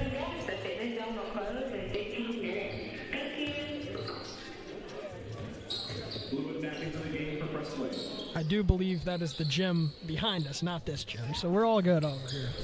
I believe it. I've never heard that before. Been here at the City League. This is the second year now. Never heard an intercom. Maybe they're changing up some policies here. And James Maryberry makes the free throws. It's 18-11.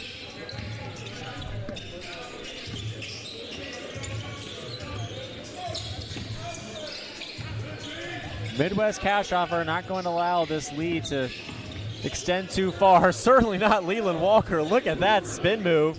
Press Play Gaming Lounge pushing in transition. Here's Blue at another deep triple. That one just off. Hopkins has the putback and the foul. So Leland Walker has been awesome on one side, and on the other side, Press Play Gaming Lounge is playing so unbelievably quickly that they're able to put 9 more points on the board so far.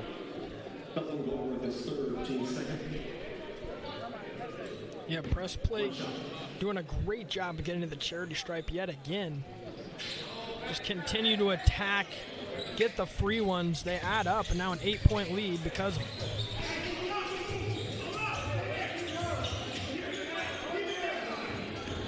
Absolutely. Here's Walker. This time he distributes, but that's going to turn into a transition opportunity for Press Play Gaming Lounge, and they take advantage. There's Henson. Yet again, another bucket.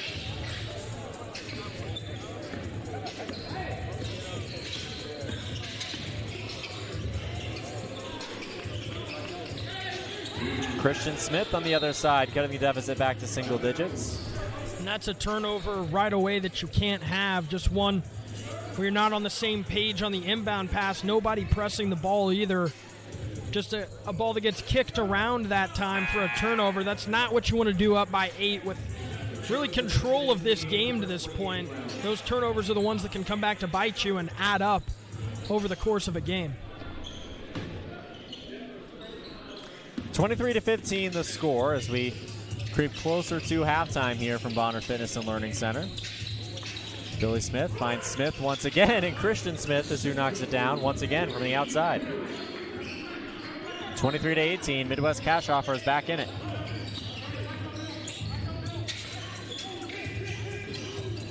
Henson from deep, not quite. Now into Blewett. Blewett's putback doesn't quite go. Hopkins couldn't find the second chance bucket either. Walker is blocked on the other end by Pittman. And now it's James Mayberry just misfiring.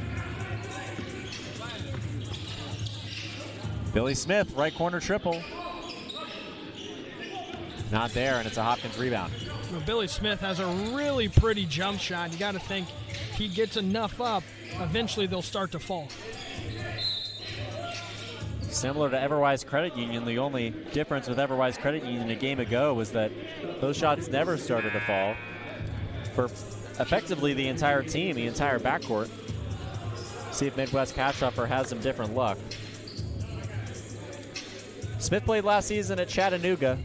He's kind of a college basketball journeyman in the era of the transfer portal. 14 points per game at Bellarmine in his time there, 38% from 3.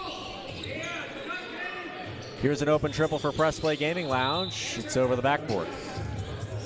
Got to give a shout out to one of my guys at senior at Carmel, committed to Bellarmine, Evan Harrell.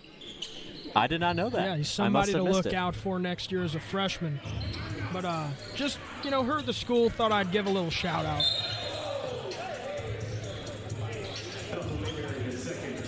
Yeah, you and I broadcasted Evan Harrell quite a bit at Carmel. I did not know he committed to Bellarmine. That is news to me. That's great news. Been great to see his growth. You're right. We should get him to the City League. He'd be a great fit for the City League. Although I say that about anyone that has a basketball in their hands around this area. Leland Walker on the right wing, working inside. Some good ball movement around the outside, but better defense. It's rare that a defense can move quicker than the ball, but that time Press Play Gaming Lounge got close, and that's swatted out of bounds. Yeah, really intense back and forth game. This one's set up to be a really good one down the stretch. And a foul, and Johnson looked to put it up off balance and falling down. He couldn't quite get it to reach the basket, but that would have been unbelievable. Yeah, another tough take, though, getting downhill, using that burst of speed to get a first step past the defender, and at that point, all they can do is foul you to stop you. So Just a great job by Smith continuing to get downhill early on for Press Play Gaming.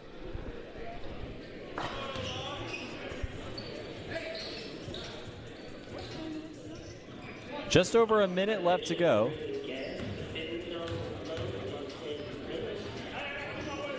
In the first half here between these two teams, the second and final men's game of the evening.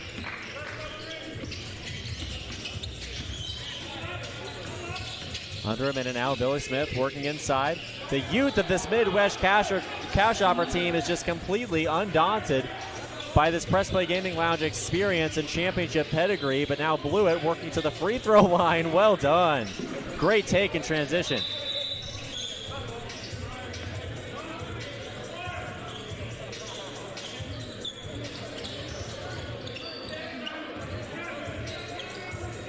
Be interesting to see if Walker tries to hold or go quick.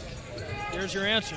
And they go quick, but the triple's off the mark. And again, Press Play Gaming Lounge in transition. It's a 1-on-0 and a slam dunk.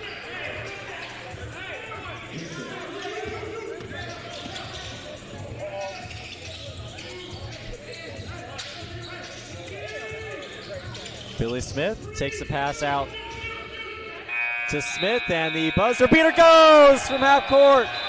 They say no. They say he didn't get it off in time. And Press Play Gaming Lounge is in dismay. It will remain a 28-20 lead. The Press Play Gaming Center's telling us to look at. I mean the bench, sorry, not the center, the bench. How about that? That'll be the end of the first half either way. And unfortunately, I'm not sure that we really have instant replay access. And at the very least, we can't see the buzzer and the shooter at half court at the same time.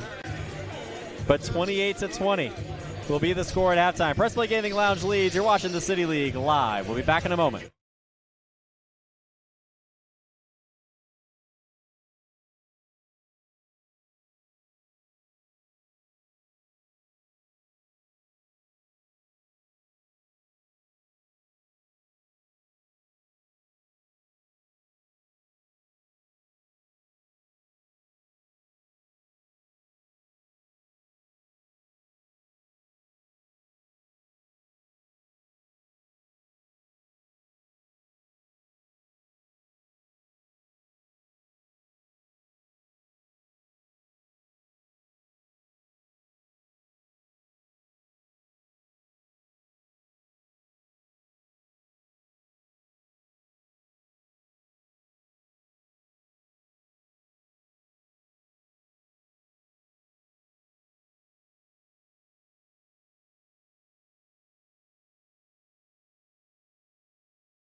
Welcome back to the City League Live. It's second half action between Midwest Cash Offer and Press Play Gaming Lounge. Press Play Gaming Lounge leads 28-20. It could have been 31-20, but they couldn't quite make it happen on the half-court shot that went through, but not in time. And now a travel will hand the basketball back to the young team. Really impressed with both sides in that first half, especially offensively. Thought they both got really good looks, moved the ball well, got downhill well. Although that was the one issue for them, was turning the ball over, and it does hold true in this second half. They need to fix that up. Sometimes it's those young teams that struggle with it. The experienced teams struggle with it too, but I think the difference is the experienced teams are able to bounce back a little bit better, whereas the young teams sometimes see turnovers come in avalanches. Here's Patrick Hopkins inside, off the glass and off the mark. And on the other end, it's Smith in transition who makes it happen, and now it's a 6-point deficit. Long shot from Press Play Gaming Lounge off the mark. Leland Walker commandeers the offense now, back the other way. Closely guarded by Tyshawn Johnson. Billy Smith, open three, found space, and he found the shot. Golden. 3-point game now. He gets back on defense and looks to defend Trevon Blewett, and he takes a long triple off the mark. Out of bounds, though, it'll stay here. You know, Patrick Hopkins is in many ways the perfect player at the City League, especially because front court stars really come at a premium. It's a backcourt driven league, but sometimes finishing at the rim seems to be just the one inefficiency in his game, especially against contact. And here's Blewett inside. They'll say it's a foul on the floor. And that time you just got to stay straight up. Although it does appear to be on the floor, so. 7:45 to go in the third here, if you're just now joining us. Leland Walker with 9 first half points, and on the other side, Tyshawn Johnson with 10.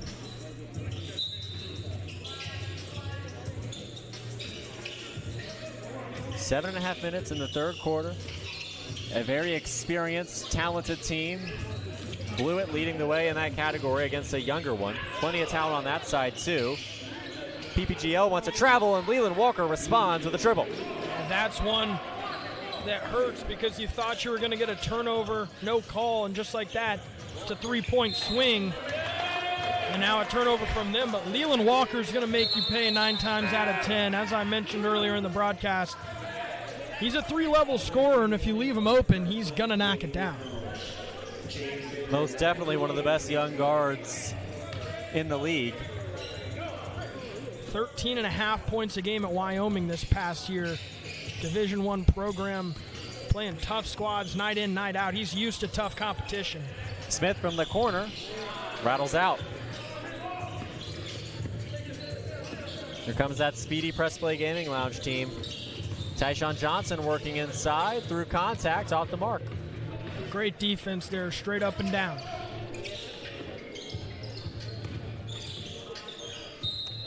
And Smith sees it knocked out of bounds by Johnson. It'll stay with Midwest Cash Offer. A tie game, though. Midwest Cash Offer not allowing Press Play Gaming Lounge to stray too far away on the scoreboard. It's Billy Smith inside, off the mark.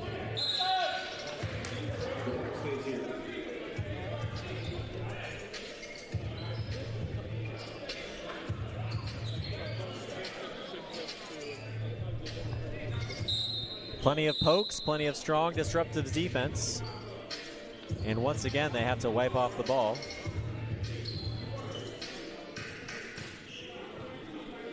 So a brief stoppage for that reason, but a tie ball game. Again, Press Play Gaming Lounge 2-2 in the regular season last year, and then as a lower seeded team, kind of off the championship radar, went all the way to the championship and beat Indianapolis Recorder 66-61. Walker misses that time.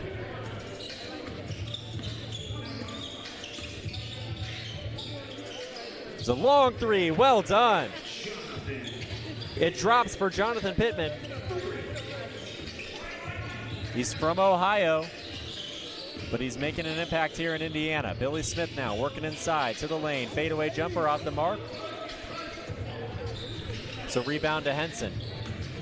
Henson up the floor. Johnson, Mayberry, back to Henson. Henson left wing triple, too strong. What a pass. And now Smith looking to capitalize. He does. It's a lead for Midwest Cash Offer.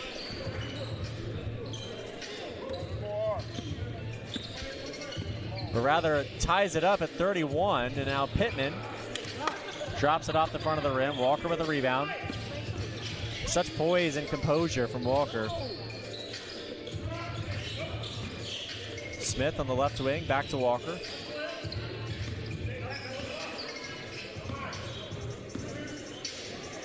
And he pulls up from the top of the key. It's off the back of the rim.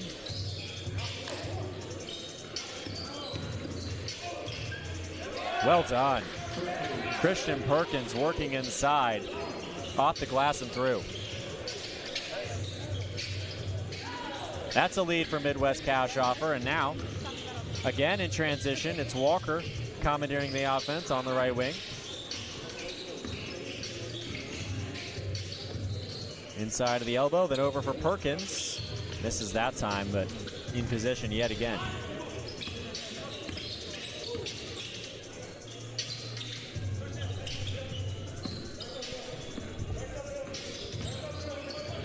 Johnson working downhill. He's been able to beat Smith possession after possession. It's so difficult to keep up with his pace. Yeah, that first step he has is unlike anybody else. And he's proven it time and time again. If you can't guard it, just going to keep going to it. They might need to start sending help if he continues to get that first step.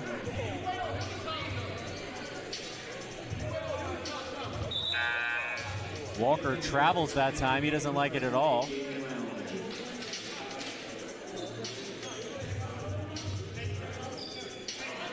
The Midwest Cash Offer looks to regroup. Next play mentality for Walker. Tie game. Third quarter winding down. Johnson throws it up. Oh, one-hand rebound from Walker. And a beautiful pass up to Perkins. He can't quite slam it down, but he has the foul. That'll go on Blewett. And, you know, that's the way, if you disagree with a call, you get over it and you play on, right? You might have a couple seconds, but you go get the rebound, you pass it up the court, you make a positive for your team. You don't dwell on mistakes. I like how both sides have been doing that. You see here, Johnson after the play now talking to the official, but he's going to go back to his bench. I like playing on through it, right? If you're not liking the officiating, it's fine. But at the same time, the officials have been doing a great job all night. Maybe one or two calls here and there that are disagreed upon, but overall, great officiating, a great game as we're knotted up at 33 apiece. We're going to see that, right? In a tight game like this, you're going to want every call to go your way. It's nothing new, but either way, I like to see both sides playing through it, right? And continuing on even after the fact. Absolutely, and they're going to have to play through it in order to come away with a victory in this one. It's been a relatively low-scoring contest, 33-33, with 2.5 minutes left to go in the third quarter. And this seems like it's going to be another one that's going to come down to it in the Elam ending after the target score gets put on the board, which is quite remarkable because, again, this is the reigning champions against a young team. Most of these guys haven't played in the City League yet.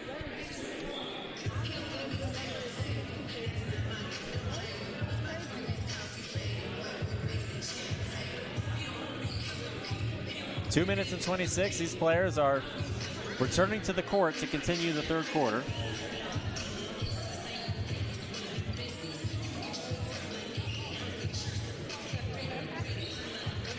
Again, 4 games in the regular season for each team on the men's side. On the women's side, there's 6 teams, and they'll play a round robin because there's only 6 rather than 12 on the men's side. So they'll be able to play 5 games before the postseason. But the men's side is so interesting. It's so difficult to tell which teams are the strongest until truly the championship. And Press Play Gaming Lounge proved that. Played a tough schedule, went 2-2 against it, and then turned it up at the right time late. But when you only play 4 other teams out of the 11 other teams that you could possibly play, it can be difficult to tell how teams truly stack up until they do indeed stack up against each other in a single elimination tournament. That will be a ton of fun at the end of July and the beginning of August. Both free throws are off. Here's Blewett. Now it's inside to Mayberry, off the mark, and his brother, James Mayberry, comes down with the rebound. Long 3 from Blewett off the mark. Desmond Mayberry reloads for Blewett, and Blewett racks the re-attack.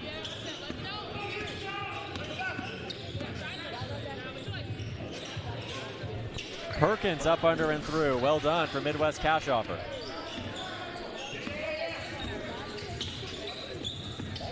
Tyshawn Johnson top of the key for Press Play Gaming Lounge. She steps back and fires from long range.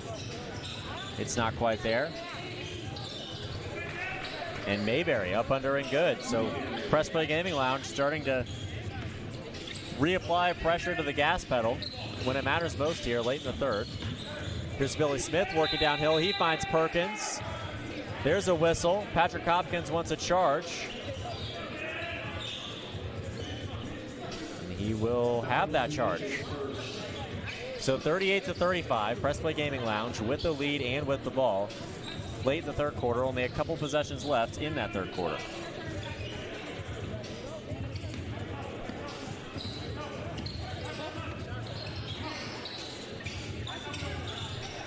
Blewett, right wing triple, got it.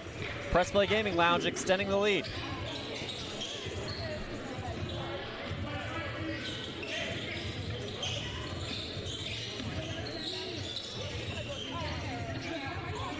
Leland Walker, top of the key. Finds Billy Smith. Now out to Christian Smith. That one rattles out.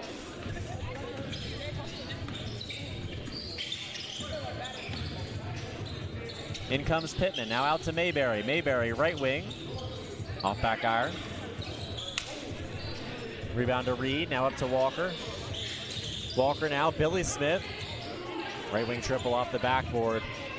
Press Play Gaming Lounge pushing the pace yet again. Leland Walker couldn't quite grab the block, but he misfires nonetheless, and Mayberry cleans up Mayberry's miss and puts it in for two. And Press Play Gaming Lounge will take an 8-point lead heading into the fourth quarter. 43-35 is the score in favor of the reigning Men's City League champions. We'll be back in a few on the City League Live.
Welcome back to the City League Live. It's Press Play Gaming Lounge and Midwest Cash Offer.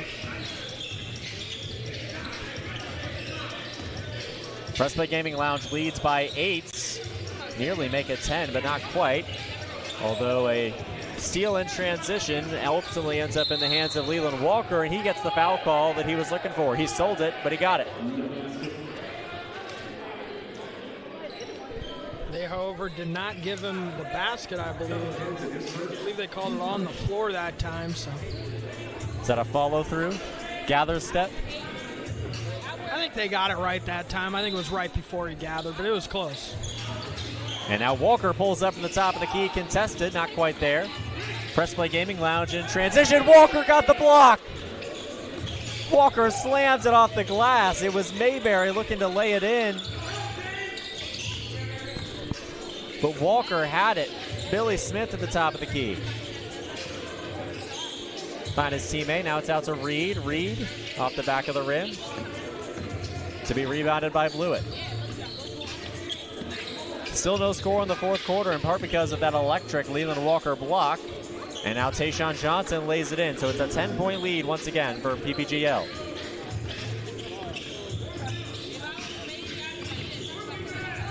Another wonderful spin move from Walker. He's blocked, but it's a foul. Yeah, and I was about to say something if he didn't get that call, because he definitely got smacked on that one. But, I mean, that spin move is deadly, Andrew. When he gets 2 feet in that paint and hits you with the spin, how are you supposed to defend it? With a foul, I guess. It's what they resorted to there.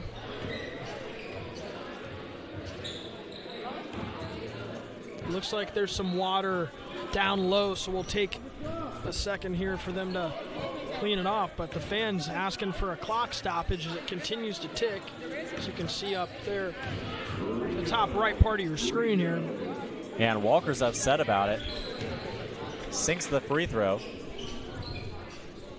He's going to go wipe his hands off. So. And I bet, because they had to wipe off the ball when they were on this end as well. So I wonder if that's impacting the ball, impacting then Walker's hands. And they will stop the clock at 7:41.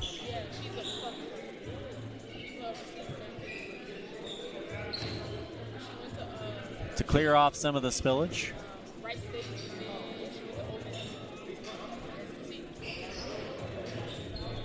Both these teams have really impressed me, though, I got to say. I mean, the offense is moving the ball, getting good looks.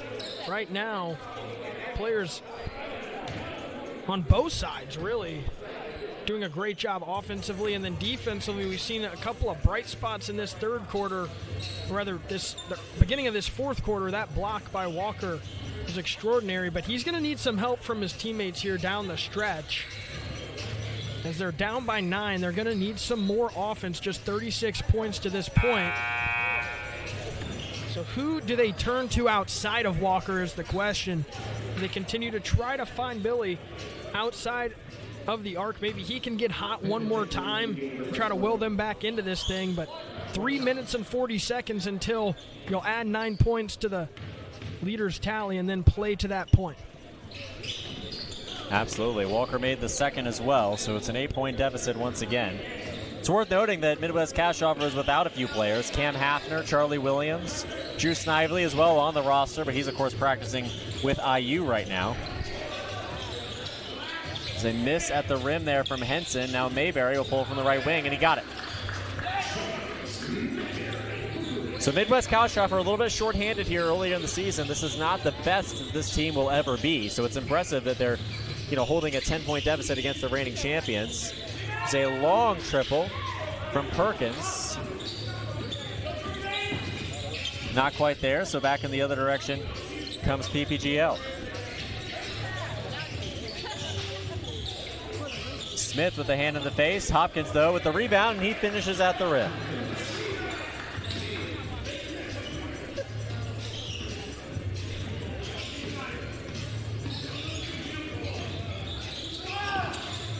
Perkins at the top of the key. Works inside, barrels inside. It's around the rim and out, but it's rebounded and put back through by Galbraith. First time we called his name today.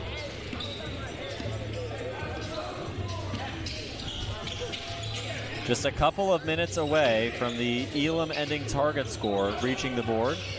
Here's Hopkins inside, finishes at the rim again.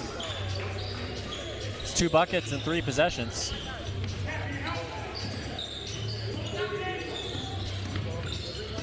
Walker seeks a response. And he elusively works his way to the basket. Some contact, no call that time. Patrick Hopkins stops to help him up in the backcourt. The two of them jog together. It's 4-on-4 for the moment. And the triple from Press Play Gaming Lounge. Some nice respect and sportsmanship, though. It seemed like Walker was intentionally trotting back only at the speed as Hopkins would, so that he wouldn't be punished in any way for stopping to help him up. Shakes his head as you see that triple fall through. Unfortunate that the rest of his team couldn't defend that PPGL backboard. Yeah, and I think he's upset, especially after that pass, because his teammates didn't turn their heads around. Just wide open down the floor, nobody looked for the pass.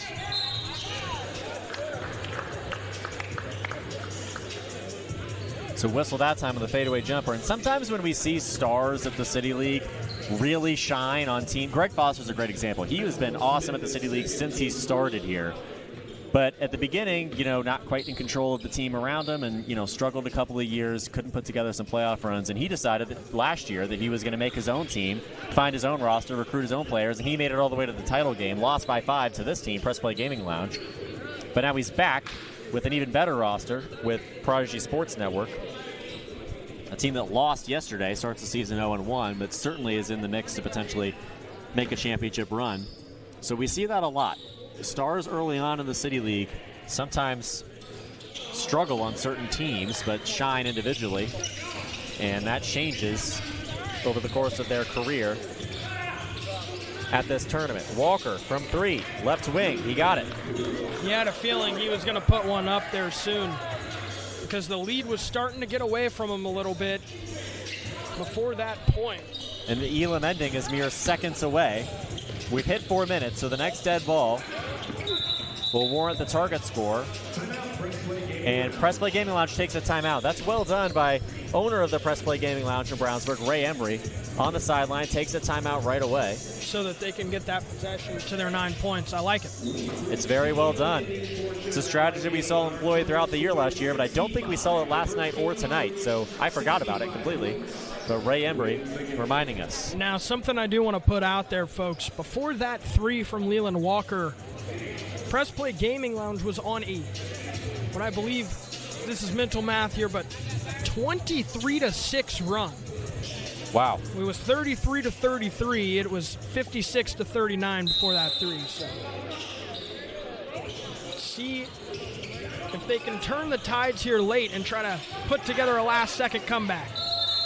And there's a foul on the way up. So Patrick Hopkins will step to the line. We'll see if he can drain these free throws early in the Elam ending portion of the contest.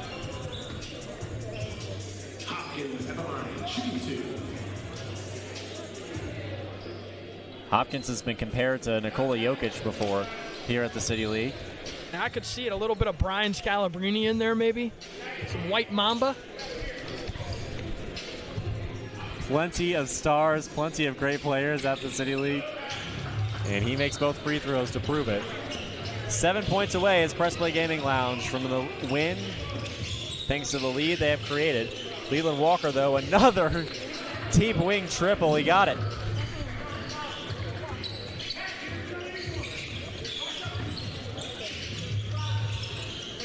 Back to Hopkins in the interior. He backs down Perkins. He gets another foul call. That'll be another shooting foul. Patrick Hopkins could take this team all the way to victory at the free throw line. Yeah, I love the aggressiveness down low. Just put your shoulder into the defender, create some separation, and that separation forced the defender to put a foul on him. Otherwise, it would have been an easy 2 points with the right-hand hook.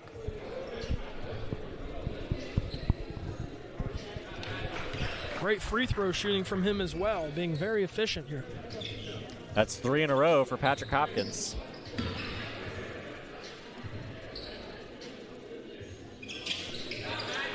Make it 4. He had 3 points in the first half. But already in the fourth quarter, he's in the Elam ending portion of the game. He's outmatched that at the free throw line. But about those strong takes to the basket off of those entry passes. Sometimes his teammates have struggled to get it to him, but not late when it matters most. Wasn't Walker that time with the triple.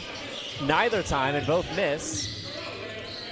A third opportunity for Midwest Cash Offer finally falls through. And that's a big 3 that time. Cut it to 12. Get some momentum, maybe get a couple turnovers. And there it is. There's that turnover. Henson wants a foul.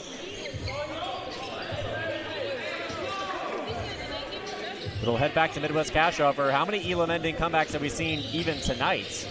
He had the 1 in the first men's game. Remax Filion and Henninger nearly coming back against Pivot League. The Pivot League held on to win the first game of the night. Be interesting to see where they go here. Maybe try to get a screen for Walker, separate him a little bit. Billy Smith was open, but instead it finds its way to Reed. He misfires, and now it's Hopkins. Trying to shoot their way back into it. If it works, it works, but if it doesn't, then that could be all there is to this one with Press Play Gaming Lounge. Points per possession very high. Hopkins backing down Perkins once again, and again he got the foul call. Just impossible to defend him, and it's becoming a situation where maybe he does just take this team all the way to the Elam-ending victory at the free throw line. Well, yeah, the bench is empty at this point, and there's nobody big enough. I mean, you saw there's no need to grab him by the waist there, but that's what happened. It's the easy foul call as he's not able to connect on the first, but at the same time, you either have to send a double or play it straight up. There's no reason to grab him by his hip and just give him two free throws. You got to make him earn it a little bit. Although he bails him out with 2 misses there. Walker out in space. 2 misses indeed. And on the other ends, it's so dangerous when you let Leland Walker get out like that. Sorry to cut you off, Andrew, but you just can't let it happen. And all of a sudden, Midwest Cash Offer is down by only 10. This young team, again, from the beginning, undaunted by Press Play Gaming Lounge, despite the struggles that it's faced. Johnson from deep, he got it. Huge shot there. Switch the momentum right back into your favor. Now you only need a couple more points. Big shot. And momentum or not, Press Play Gaming Lounge is a bucket away from victory. Midwest Cash Offer not giving up yet. Perkins will head to the line, but it might be too little too late. Press Play Gaming Lounge, the reigning champions, a bucket away. Zachary Reed at the line for Midwest Cash Offer. Shooting 2. Pretty, creative name. Midwest Cash Offer.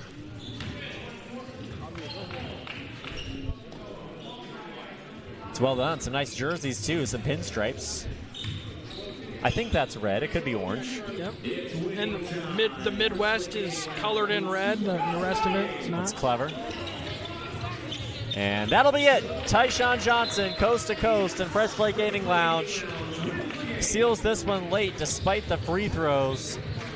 And this team that was, again, 2-2 in the regular season a year ago, all of a sudden is undefeated through one game here in 2026. After that championship run in the postseason, Press Play Gaming Lounge continues to thrive. Midwest Cash Offer will have plenty to learn, and Tegan Leland Walker will most definitely be back.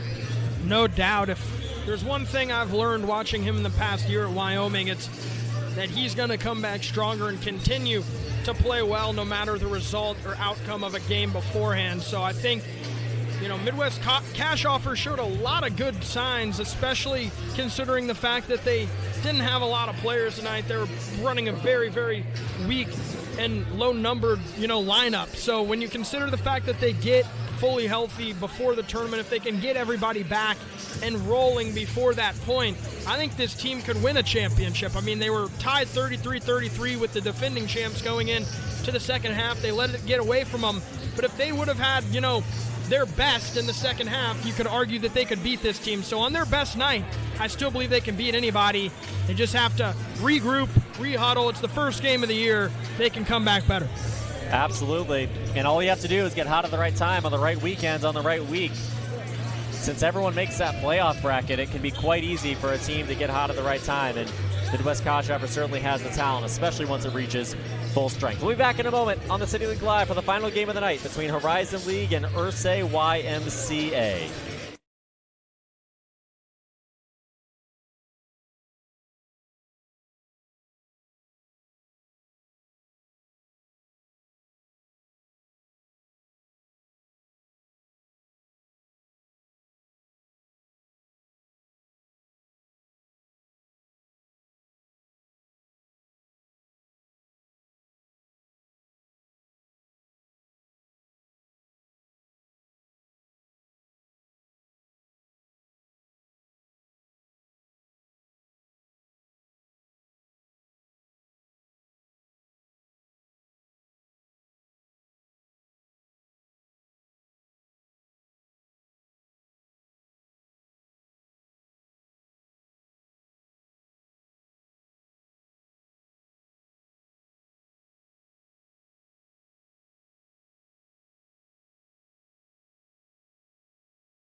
Welcome back to the City League broadcast. I am Tegan Duke, alongside me Andrew Garrison for your fourth and final game of the evening between the Horizon League and Ursay YMCA. As a little Indiana women's basketball matchup here. As early and often, a quick bucket that time for Ursay YMCA. Horizon League right back. Right hand layup up and good. Ari Wiggins gets it to go.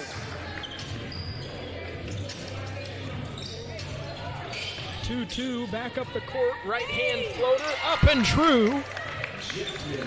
Jasmine McGee gets that one to go, and it's 4-2 in favor of Ursay. Top of the key pull up triple long. That was Moore McNeil's first shot. The former Hoosier couldn't get it to go. Now coming back the other way, a foul will be called. This is the Horizon League team that won the championship a year ago and the year before that. So two-time reigning champions for Horizon League. But the core is much different. Bria Goss, former WNBA player, is so busy with the WNBA broadcast as the Fever's color analyst. So her and her sisters not quite as involved this season, but Chloe Moore McNeil steps in replacement. She swings it to the top of the key for a triple. Maddie McConnell knocks it down. 9-5 is the lead. Ursay YMCA top of the key, and an offensive foul is called. Olivia Brown. Foul McGee, her first, team first.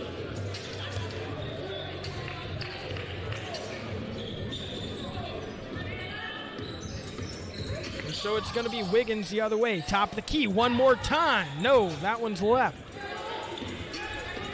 Now back down the other way. Right hand layup is short, and so free throws coming for Ursay YMCA.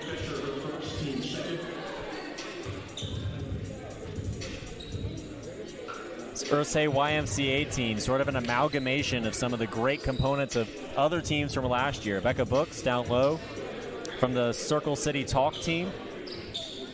Also have Angel Gino, who was on that Sensier Bank team, rather, that went far. She's on the bench right now. But plenty of these players on this Ursay family team were kind of misfits on some of those other teams around the league last year, and now coming together to create a team of their own to contend. As the first one is up and good, so now a 2-point lead for Ursay YMCA.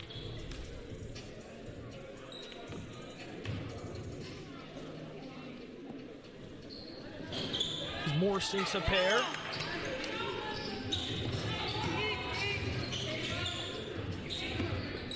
Horizon League back down to the post. The left-hand side layup, no good. Pushing the other way is Brown. Brown, left wing, drives in. Looks out, finds her a little late. Now inside. In the middle of the paint, 2 feet. Back out, left wing. Hesitates, steps back. Moore inside now. Back to Moore. Moore fouled on the right-hand layup. She'll shoot 2 from the line. A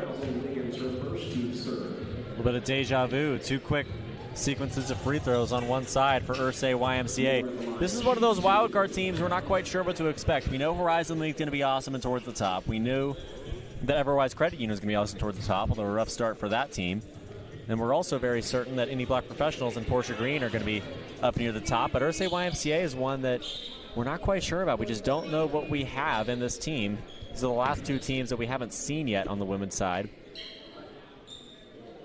This Coco Moore doing a great job of getting to the charity stripe early on, as the second one is true after missing the first. Moore McNeil gets it up to her teammate. It's Wiggins. Wiggins, right wing triple. You bet! Wiggins spots up and makes it a 6-9 ball game. Right wing driving in. Right hand floater, no good. Rebound goes to McConnell. McConnell pushes up to Wiggins. Wiggins out to Moore McNeil. McNeil to the top of the key. That triple is short. Rebound by Jillian Brown going the other way. Pulls it to the top of the key. Looks for her teammate. Finds her. It's stolen away, but it's going to be off Moore McNeil. Good hands inside, but a little too much as it'll go out of bounds and stay with Ursay YMCA.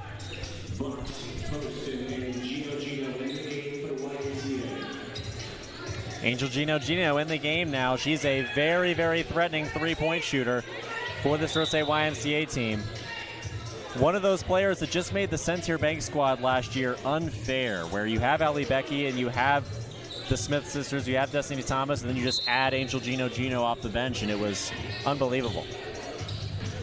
It goes to the corner for Moore. Moore jabs, then steps back, gets it to the right wing, then pulls it out and passes it to her point guard. Angela Gino, deep three, back iron, rebounded by Moore McNeil. Moore McNeil's fouled, and it'll stay with the Horizon League team. 7-9, the lead in favor of the Horizon League. Moore McNeil gets it in the backcourt and takes it across the timeline for the Horizon League. Pump fakes at the top of the key, then gives it off to Wiggins. Wiggins steps back, jabs, then takes it right hand. Looks out for a teammate and finds one. Drives in, now back out. That one's stolen away by Gino. Gino on the run. She pulls it out and gives it out to her teammate driving in. Left-hand side, left-hand layup. Blocked away, but a foul's called. Jillian Brown is going to go to the free throw line and shoot two. As Wiggins picks up her second foul with 3:38 to go in the first. Early foul trouble, for Ari Wiggins.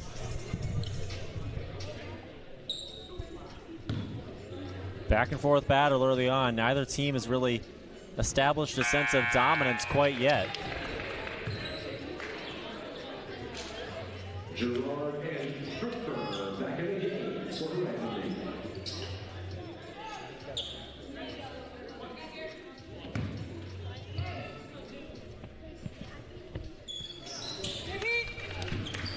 As the second free throw is true, as Ursay YMCA is with the lead.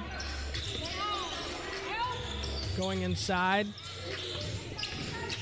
Fading away, putting it up, and getting it to go. A good move that time. Kennedy Gerard gets it to go. Now it's 9-11 lead for YMCA, left wing. Now back to Gino. Pump fakes, gets to the top of the key. Now drives in. Steps through and puts it up and in with a left hand. Gino with a kiss. Top of the key now. Inside. Now back out. Right corner. Now back out. Middle of the paint. Right hand floater. Can't go. Rebound out. Right wing. Triple. You bet. Shea Harper knocks down the right wing triple. And it's a 13-11 lead as right back the other way. Gino's triple. You bet. Gino getting it going. And that one's stolen away. Fast break opportunity for YMCA. Can't convert. Who else but Gino on the rebound. Pushing for YMCA. Left wing triple long.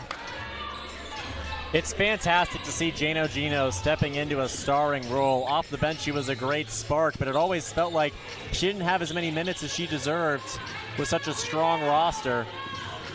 But she's certainly in the spotlight tonight. That one, left-hand layup, fouled hard. Jillian Brown with another good take, getting downhill consistently and getting to the free throw line.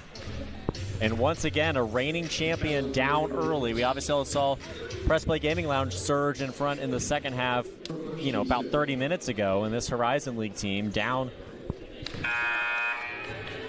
early on as a reigning champion once again against a team that we don't really know a whole lot about. Midwest Cash Offer, one that we really expect to be great as the season progresses, and Ursay YMCA is proving to be something similar. And a big free throw there, a big set of free throws there, rather, as Jillian Brown continues to be sharp from the line. 18-12 is the lead for YMCA. Gino getting it going. That one's stolen away. YMCA getting some pressure on him. Moore steps back. Now drives in. Good move from Moore.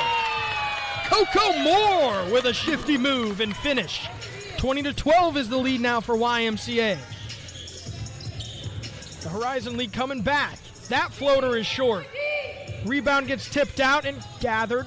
Slowed down now as YMCA tries to set the pace. A tough fadeaway look and a bailout foul call.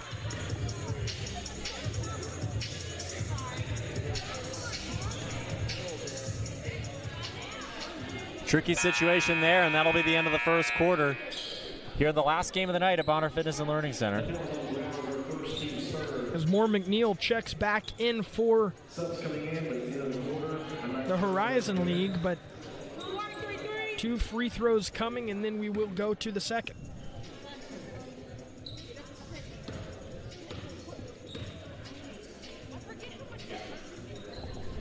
Plenty of basketball left to be played inside Bonner Fitness and Learning Center between these two teams. And again, it's a wide open Queens of the Court division.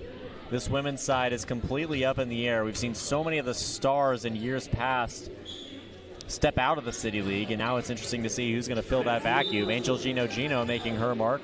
Portia Green will always be a star of the City League. So 1 free throw made and 1 free throw missed. The Horizon League kind of, I would say in the first quarter, just didn't have their best. We know they're, if not the best, one of the best women's teams in this league year in, year out, and they just couldn't hit the shots that they had in that first quarter. YMCA did a great job. You got to give them credit defensively, continuing to put pressure on, flustering them even in the front court. It wasn't even backcourt turnovers really. It was once they were into the front court just trying to find passing lanes, they weren't really there. So I think YMCA needs to do or continue to do a great job of pressuring the ball and trying to cause turnovers. But if you're the Horizon League, try to slow things down like you saw in the second part of that first quarter where they kind of, slow down the sets and find their offense. Absolutely. It'll be interesting to see how Horizon League responds to an unfortunate first quarter. Ursay YMCA, such a fascinating roster. There's elements of a Circle City Talk team that was great individually, but it just, this way that roster was constructed, it didn't quite fit. We saw Padishikamba earlier today, Autumn Rucker as well on Everwise Credit Union, and Ursay YMCA making noise early. Wiggins turns one over there, pushing the other way. Left-hand layup. A little Euro in Indianapolis. Olivia Brown with a nice move to the left hand. Right back is Wiggins with a triple. Yes. You can book that one. Now a 6-point deficit for the Horizon League as Wiggins cuts into it. Brown feeling herself, pushes it over to the right wing. Now inside to the low block. Now back out to the top of the key. McNeil defends tightly, nearly steals it and does. Fast break opportunity, Chloe Mower McNeil finds her teammate Wiggins. Back out to the right wing. It falls out of bounds. They had numbers, but YMCA does a great job of getting back, and the fans give them credit for it. Olivia Brown across the across the timeline. Wiggins, high effort, what a steal! Free throw line pull up short.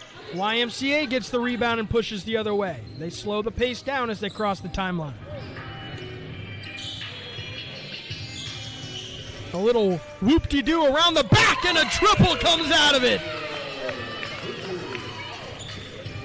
Ursay YMCA can do no wrong here early as Shields knocks down the triple. Moore McNeil steps back and puts one up. That one's short. Brown pushes the other way. Left wing, gives it off. Left corner triple. That one's long all the way. Trying to push the other way is the Horizon League. Left corner, that triple. Yes!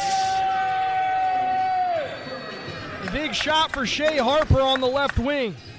Shea Harper, a City League veteran.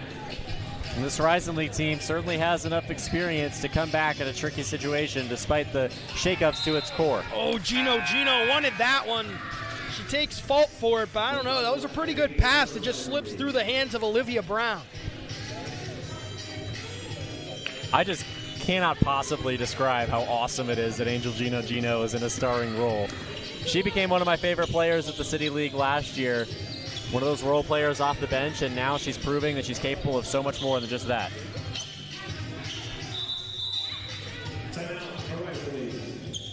Let's hope Shea Harper's all right. It looked like she may have rolled her ankle on that one.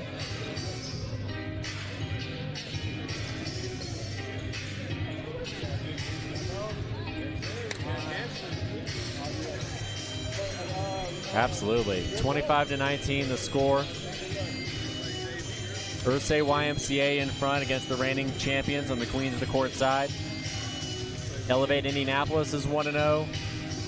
Indiana Black Professionals is 1-0, and we're about to find out which team joins those 1-0 squads on the women's side. Shea Harper's back out there. That's a good sign.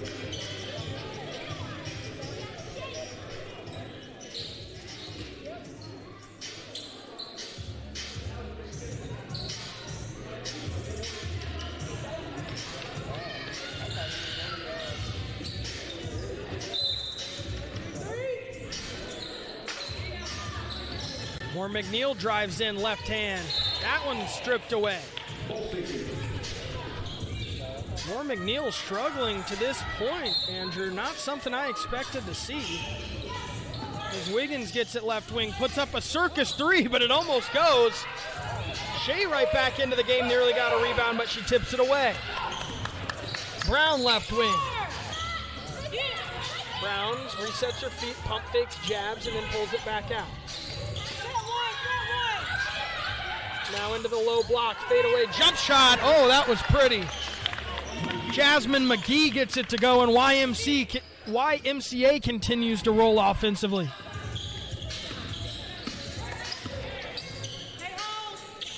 McConnell gives it up to Shea Harper. Harper drives in left hand. Too long. Rebound to McGee, pushing the other way. Over to Brown. Step back three. That one short. Harper the other way. Gives it off to Wiggins. Wiggins, a good move. Steps back. Top of the key triple. Yes! Big shot for Horizon League. That cuts the deficit to 5 remarkably. Ursay YMCA has looked completely in control so far, but not so fast as the Horizon League. And it's a reminder that we're still not even halfway through the second quarter. Olivia Brown set to take it across half court for YMCA. She puts it behind her back, slows things down as she gets to the volleyball line. Now right wing, Gino. Gets to the top of the key, turns around, now swings it across. Bad pass. Wiggins right there waiting on it. Wiggins pushes the pace, 2-on-1, finds Shea Harper for an easy layup. And the Horizon League continues to creep back into it. Olivia Brown at the top of the key. Makes a move, crosses right to left. Looks for a teammate, nearly tips it out of bounds. A foul is called. Leave on Moore McNeil that time. Moore McNeil, one of the best players in IU women's basketball history here at the City League. A huge name for this league to pick up. And a great name to replace the likes of Bria Goss. No doubt.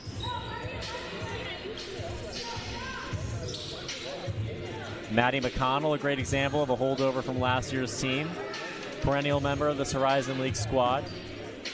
City League champion.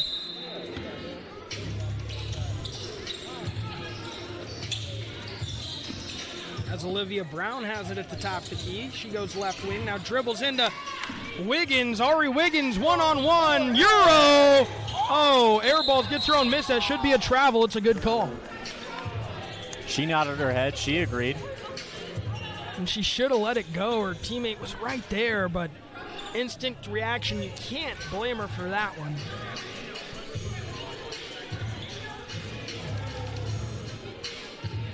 Would have liked her trying to use the glass on that one. It was a tough angle. Of course, driving right into a defender, but just tried to put it up and in with no backboard. Couldn't get it to go.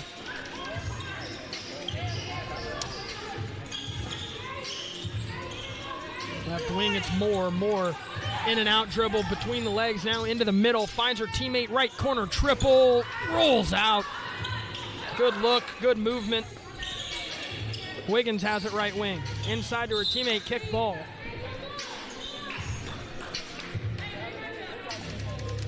Horizon League right there. And again, this is a championship team that, you know, Sancerre Bank was unstoppable in the regular season and seemed to be completely unstoppable all the way on its march to the championship. But Horizon League was the one team that could stop them. So they certainly are strong in the face of adversity.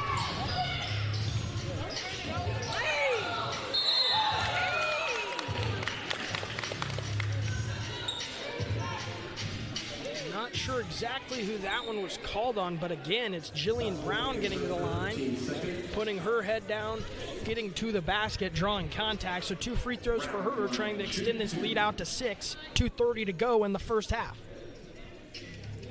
First one pure from her. As Wiggins checks out of this one. Not completely sure if she picked up her third or not. Hopefully not for Horizon League's sake.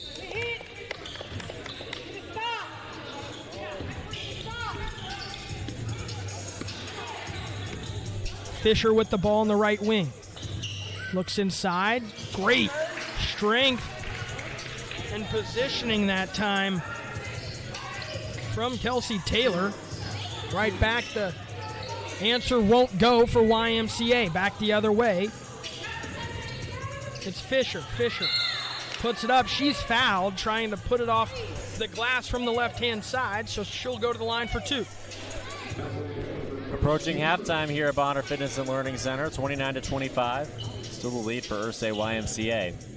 Can they stay in front? Because this Horizon League team seems to be picking up quite a few more buckets than before. Into the halftime break, let's see if Ursay YMCA can keep the lead even after these free throws. First one short.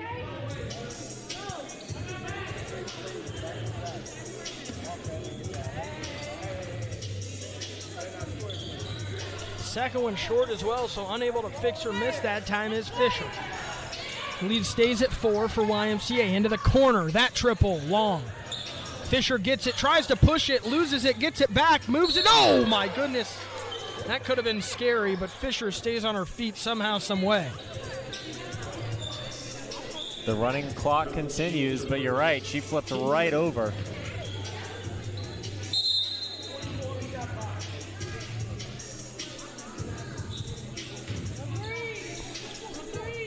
Shea Harper takes it across the timeline for the Horizon League. Could be the last possession of the half if Harper would like it to be. 27 seconds and counting.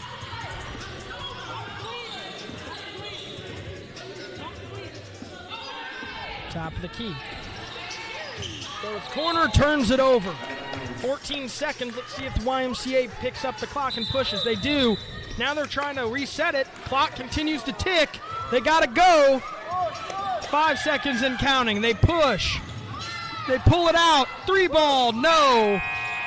And not the possession they were hoping for that time as the officials made them reset it. No stoppage of the clock. And so an uncoordinated way to end the first half. But either way, the Team YMCA has a 4-point lead going into the second half. Andrew, what did you see in that first half that got them out to that 4-point lead? Well, I saw Ursay YMCA really making a statement, and multiple members of that team showing, just like Midwest Cash Offer, that they're not going to be daunted by the reigning champions, even if one of the best players in IU women's basketball history is on the other side, and Chloe Moore McNeil. Now, Horizon League is coming. They're on the way back. They're building their way back up, and it'll be interesting to see just how far they can take that, progressing into the third and fourth quarter. This one's going to come down to the wire. This is an example of a game where we're reminded that it is indeed just week one, and both these teams are going to look a whole lot better in about 2 months' time, but it's a nice first look to see how these two teams match up. No doubt about that. So we'll go to the second half. Don't go anywhere, as we'll be right back. We'll take a quick break. Maybe back for your final half of City League basketball here tonight.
Welcome back to the second half here of the final game of the City League,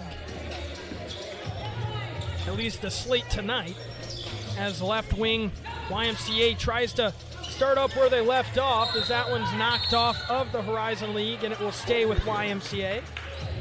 Harper got a hand on that one.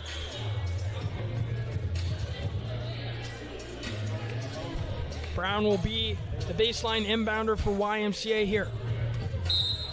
She pats the ball and gets it in. Right wing triple, pure. Jillian Brown knocks it down. And she stays hot from the first half. The lead is now 7. Inside it goes, easy layup. Once again, just too much inside as Kelsey Taylor. 32-27, YMCA leads. Left wing triple. Oh, can't get it to go. She was looking for her second in a row to start the half. Fisher drives it in and gives it out to Harper. Step back triple, short. Left wing, left. Oh, short. Whole way. Good rebound, good cut. Can't finish. Shea Harper pushes the other way. Oh, what passing? Oh, you got to make that if you're YMCA, or rather the Horizon League on that one. 2 points left off the board. Fisher gets it back, however, trying to make up for the mistake on the other end, and she does. Good hands by Fisher. Moore McNeil gets it left wing and puts it inside. Right hand layup, count it, and a foul. Kelsey Taylor's a problem inside. Pure size and strength, and she continues to eat in the post. Last year at Butler, she led the team in offensive rebounds, and you can see why. Those putbacks, those second chance opportunities, such a strong presence between the blocks.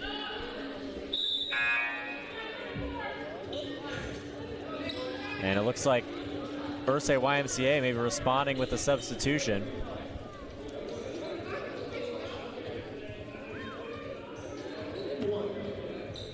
We'll see what Becca Books is able to do against Taylor.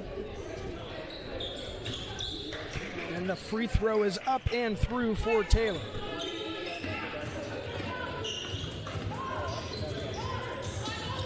Olivia Brown has it top of the key, moves it to the right wing.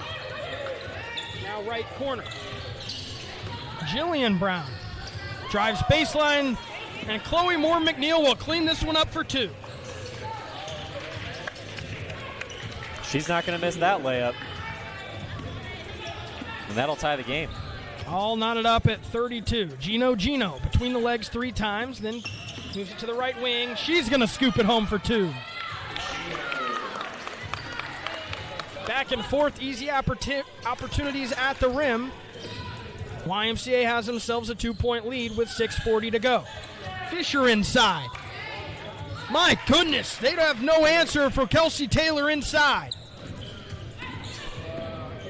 She is a problem in the paint at the moment. It's 34 apiece. Top of the key bag work, now moves to the corner. That triple is short.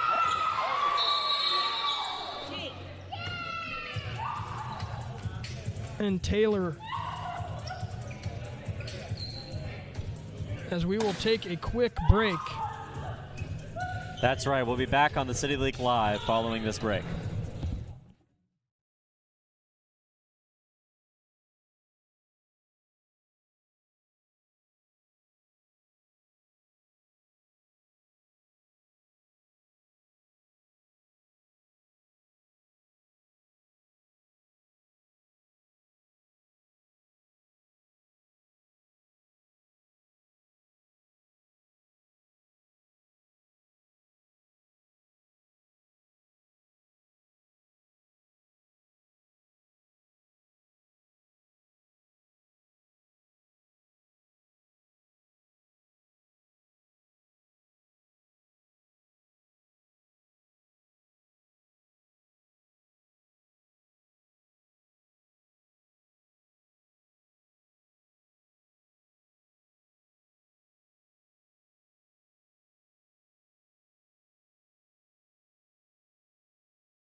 as we are back. Taylor is up walking on the sideline, so a good sign for her. All knotted up at 34 apiece here in the third. Left corner triple. That one short, can't get it to go. Fight for the rebound, goes to the Horizon League. Fisher has it right wing. She goes inside. That post move is short. Rebound goes to YMCA and Brown. Jillian Brown this time. Puts behind her back, pulls it out on the right wing. Gino looks inside. Post fade from the high post is no good. Fisher back the other way trying to push the pace. Working on Gino looks inside. Now out. Right wing triple is pure. Ari Wiggins knocks it down. And the Horizon League have their first lead, 37-34. Gino top the key. Right wing. Looks inside. Finds her teammate Jillian Brown. Jillian Brown makes a move on Wiggins. Wiggins defending tightly. Brown moves it to the top of the key. Now tries to drive in, gets to the high post, puts one up. Tough bucket. Jillian Brown. Wiggins trying to push back. Easy two the other way. Horizon League making it look easy in transition. Kennedy Gerard on the run that time.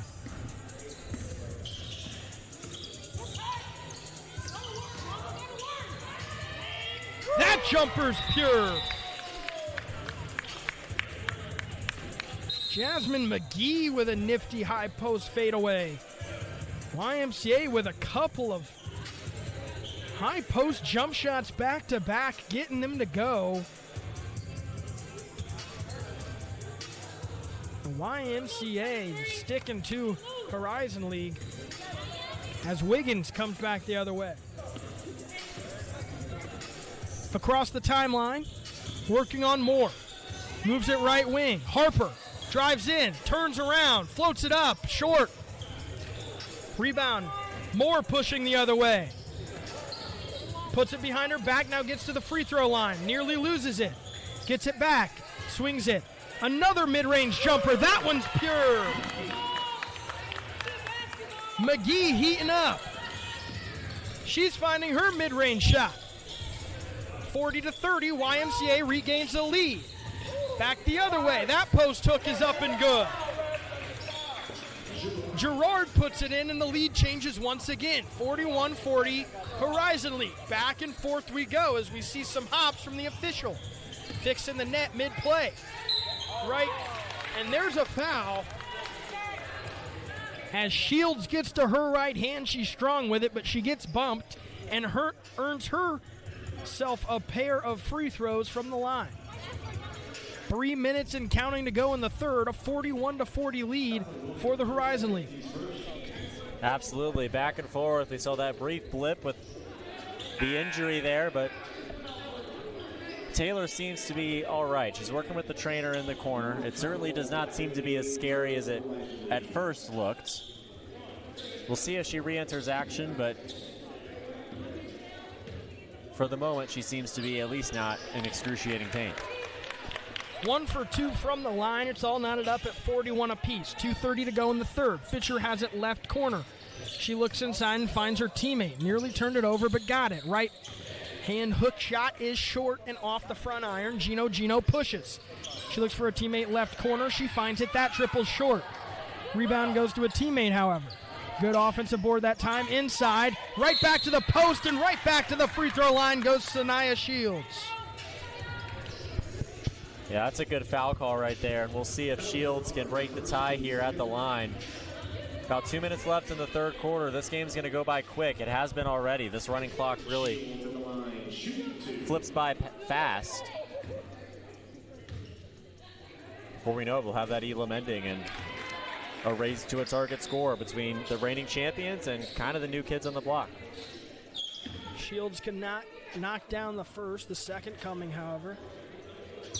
That one's pure, so a 42-41 lead now for YMCA. Fisher brings it across the timeline for the Horizon League. Gino guarding her on the left wing. Top of the key, Wiggins. No, back iron, rebound goes long to YMCA. Pushing the pace, there they go, in numbers. 3-on-3, left corner, that's a 2, I believe. It's good!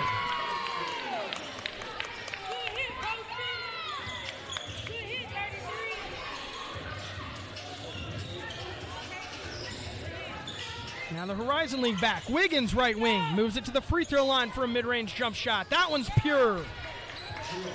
Gerard work in the middle. 48 seconds and counting to go. Moore brings it across the timeline for YMCA. Top of the key. Makes her move to the right side. Now back out left wing. Another one. Yes! Back-to-back jacks and a Poston from deep.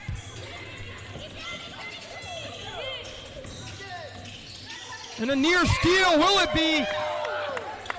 Hovering that in line was Fisher, but she gets all the way to her right hand and lays it in. Back and forth we go in Indianapolis. More right wing. Makes a move, pulls up mid-range, nowhere close. Rebound goes to the Horizon League. Fisher won't get a shot up, and that is how the third quarter will end. We go to the fourth. 47-45. We got a ball game on our hands with 1 quarter to go, Andrew. Absolutely. Ursay YMCA stepping in front of Horizon League just enough. We have some City League greats in attendance. Greg Foster in the corner. Played last night at a loss for Prodigy Sports Network. There is still plenty of activity inside Bonner Fitness and Learning Center, and plenty of activity on the court for sure between these two teams. It'll be interesting to see how this one concludes in the fourth quarter. It's going to be close either way.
Welcome back to the final quarter of City League action today.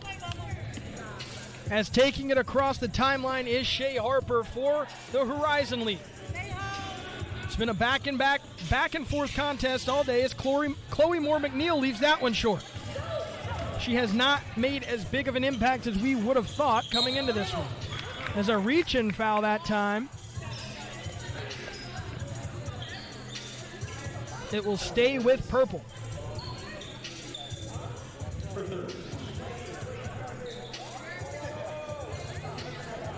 Ursay YMCA clinging to this lead. We'll see if they can keep it heading into the Elam ending so that they are the team 9 points away from victory. That would be critical. And it's certainly important that they hold strong close with Horizon League as the lead is flipped back and forth. As inside Moore goes, can't get it to go, gets her own miss, puts it back up, count it! And a foul! Fisher doesn't like it, but Moore sure does. And those are the type of plays, again, we saw it from Midwest Cash Offer, we're seeing it from Ursay YMCA. These young teams undaunted by the reigning champions on either side, the men's and women's divisions. And this time it's Ursay YMCA standing up to the fierce competition. As the free throw won't go, 49-45 is YMCA's lead. 8:30 to play, Fisher takes it across the timeline to the right side. She looks inside, finds her teammate back into the game. Really fighting is Taylor. Step back triple short. Moore McNeil cannot get it going from outside. Moore now, the other Hoosier, has it at the top of the key. She nearly loses her dribble, then pulls it back out. Over to her teammate, it's Brown. Brown back to her. Moore steps into it, hesitates, fakes a pull-up, then pulls up. Pure! Moore knocks it down. Straight nylon from her. 6-point lead as Taylor comes back across her body, gets a foul call. YMCA doesn't like it, nor does the YMCA faithful. As Kelsey Taylor will earn herself a trip to the free throw line, trailing by 6, 7.5 minutes to go. What a game. But back in the game at a perfect time for Taylor because, as you mentioned right before she went out, coincidentally, Ursay YMCA really does have no answer for her down low. Just that size, that strength between the blocks. She's the authoritative presence, and when she's making free throws too, it's going to be tough to stop her. It sounds silly, but it kind of reminds me of when Purdue had Zach Eady, and there was just no answer. Like, you have to send a double, or there's no stopping her, right? You got to interrupt the pass so she doesn't even have the ball to begin with. It's now just a 4-point game. Moore has it at the top of the key, moves it to the left wing. There's contact at the top. Moore is hurt. I think they called an and one down low as Brown made the basket, but Moore is hurt at the top of the key. She's going to be able to make it to her feet. She's okay. They called it an and one, but with what happened to Moore at the top of the key, my question is going to be, did they blow the play dead before the foul? Because she definitely went down probably 3 or 4 seconds before the shot was attempted. So it's going to be interesting to see what they call here. And tricky that ultimately that play favored Ursay YMCA despite being down a player in that moment. They haven't put 2 points on the official scoreboard here in Bonner Fitness and Learning Center. The officials are discussing it at the moment, and the teams are taking opportunities to take their breath. Can't blame them there. It's been a hard-fought physical contest. One of the best games we've had today, but really all of them have been pretty good. It'll become clear pretty quickly to new viewers that every game is awesome at the City League and every team seems to be a contender. It's very rare that you find one that seems to be miles behind the rest. And this is a great example. The reigning champions and a team that hasn't really come together and played together until this moment. But they're neck and neck, 51-47, and the inexperienced team, or the team that doesn't quite have that championship pedigree necessarily to this point, is the one up by 4.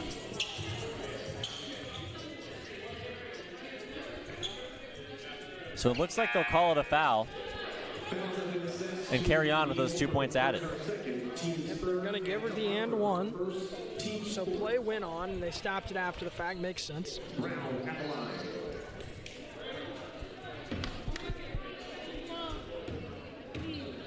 Chance to make it a 7-point game, unable to do so.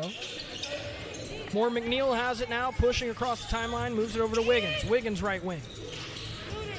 She moves it inside. That's a good piece of ball movement to Moore McNeil, who spins around, looks outside. Wiggins triple. No, can't get it to go. Moore McNeil active on the boards. It's out of bounds, though. YMCA gets possession back, leading by 6. 6 minutes, 10 seconds to go. 2 minutes and 10 seconds away from stoppage, where they will add 9 points to the leading team's score, and they will play to that number. Top of the key, it goes inside. Step back, that's a long 2. That's no good. She gets her own miss, hands it off. Olivia Brown's deep triple, no. Short, rebound to Chloe Moore McNeil. Pushes up, bad pass. And Andrew, I hate to say this, but this is not the Moore McNeil we watched in Bloomington. I'm not sure what's going on tonight, but just not at her best here. It's the first game of the City League season, and she didn't play in this league last year. This could be two possible explanations, but you're right. This is a Horizon League core that's really going to have to lean on more McNeil. And it's not even that she's played bad. It's just what we're used to, right? Yeah, absolutely. More McNeil gets it back, pushes it across the timeline. Left wing moves it, sets a screen now to the top of the key. It's Shea Harper.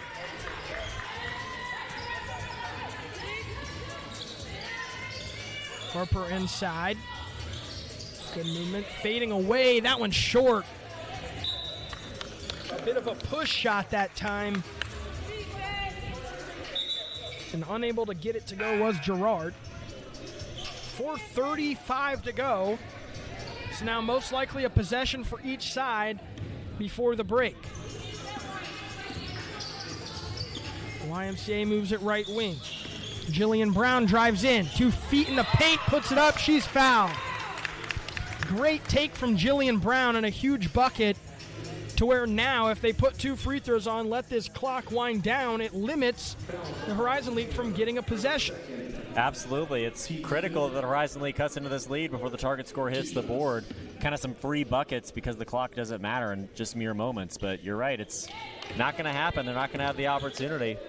Ursay YMCA will only add to this lead, if anything, prior to the target score. But we know how much can happen in between the target score hitting the board and the game actually ending. We saw it in the first game earlier today where Connor McCaffrey caught fire and brought his squad back only to fall to Tony Perkins. It feels like days ago. It does. So much action and packed into so little time here at the City League. We now know what it feels like to call a conference tournament. As they pull it out left wing. Triple is good. Wiggins pulling them back into it. Just a 4-point deficit now. As they will play to 63, I believe.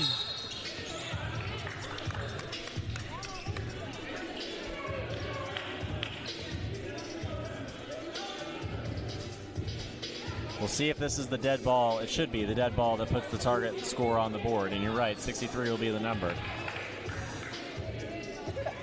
And there it is. Target score is on the board. So in between starting that free throw sequence and when the target score hit the board, the Horizon League cut the deficit by 2 points because there was only 1 free throw made and then a triple on the other end. That's a huge sequence, and I honestly didn't know whether or not the target score was going to be put on the board before or after those free throws, and that delineation is a pivotal one.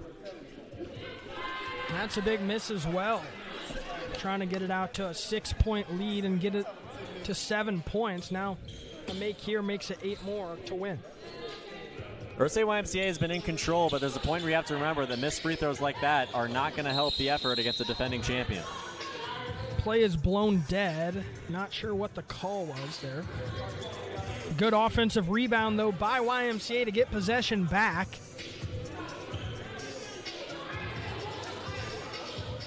So no more time on the clock for the rest of the night. We're playing to 63 here in Indianapolis. 54-50, YMCA leads. The first team to 63 points wins the game.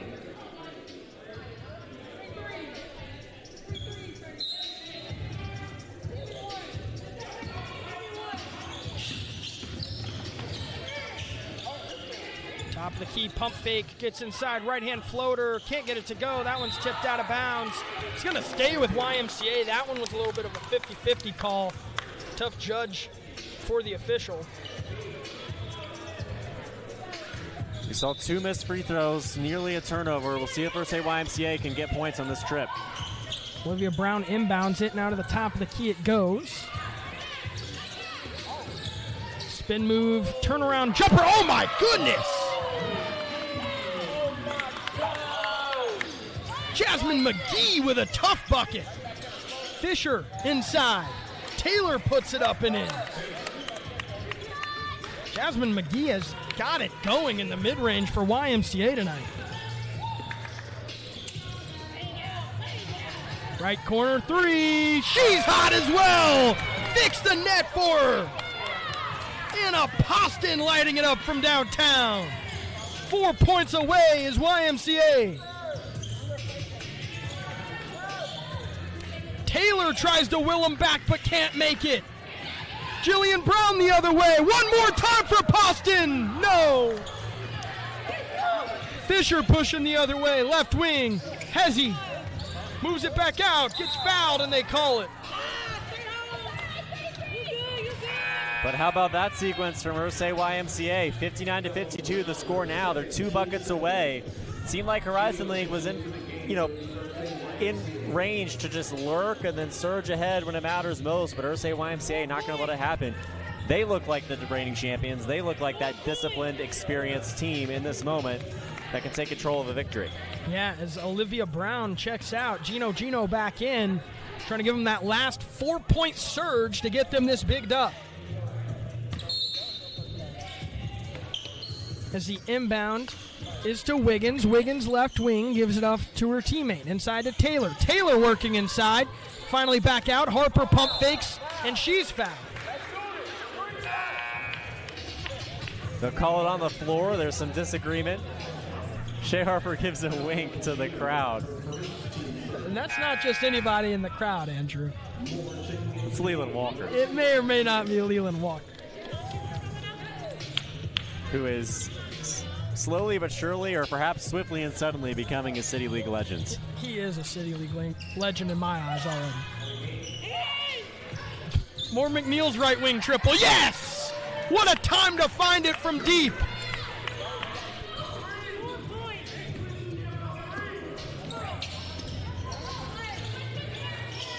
Moore to the top of the key. Oh my goodness! Jasmine McGee can't miss from the mid-range. More McNeil back the other way. Wiggins has it right wing, drives inside, left hand, you bet! 2 points away though is YMCA. They slow it down, does Moore. Left wing. Brown makes a move. Inside, turns it over.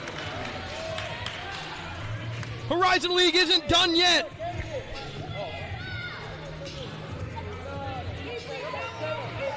(61-57). We're fighting to get to 63 in Indianapolis.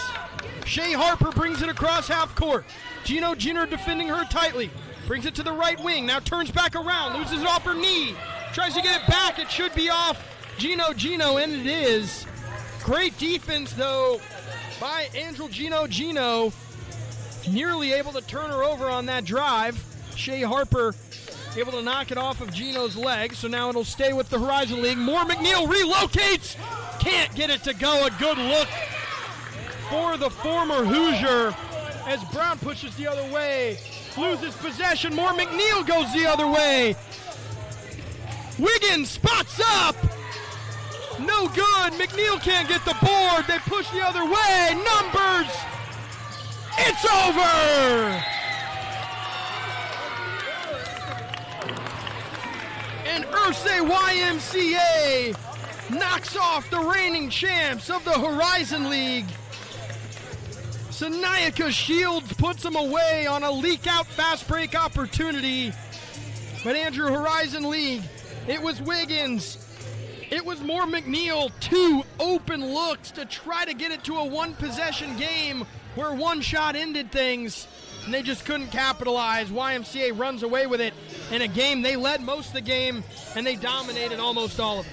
And that last open shot was on a 5-on-3 because Shields and her teammate, it was Brown they both crashed out of bounds into the chairs. It's a 5-on-3 in the other direction. Thought for sure that'd be a bucket for Horizon League, but instead that's what led to that leak out fast break. There's just 2 Ursay YMCA players in the backcourt. Almost lucky that there wasn't a bucket on the other end of the 5-on-3, and the next thing you know, it's wide open, and that's all there is to it. Well, thank you everybody for tuning in tonight. If you're just now joining us, Ursay YMCA did knock off the reigning champs of the Horizon League. I have been Tegan Duke. Alongside me, Andrew Garrison. Thank you so much, Andrew, for giving me this opportunity. And thank you, everybody, for watching at home.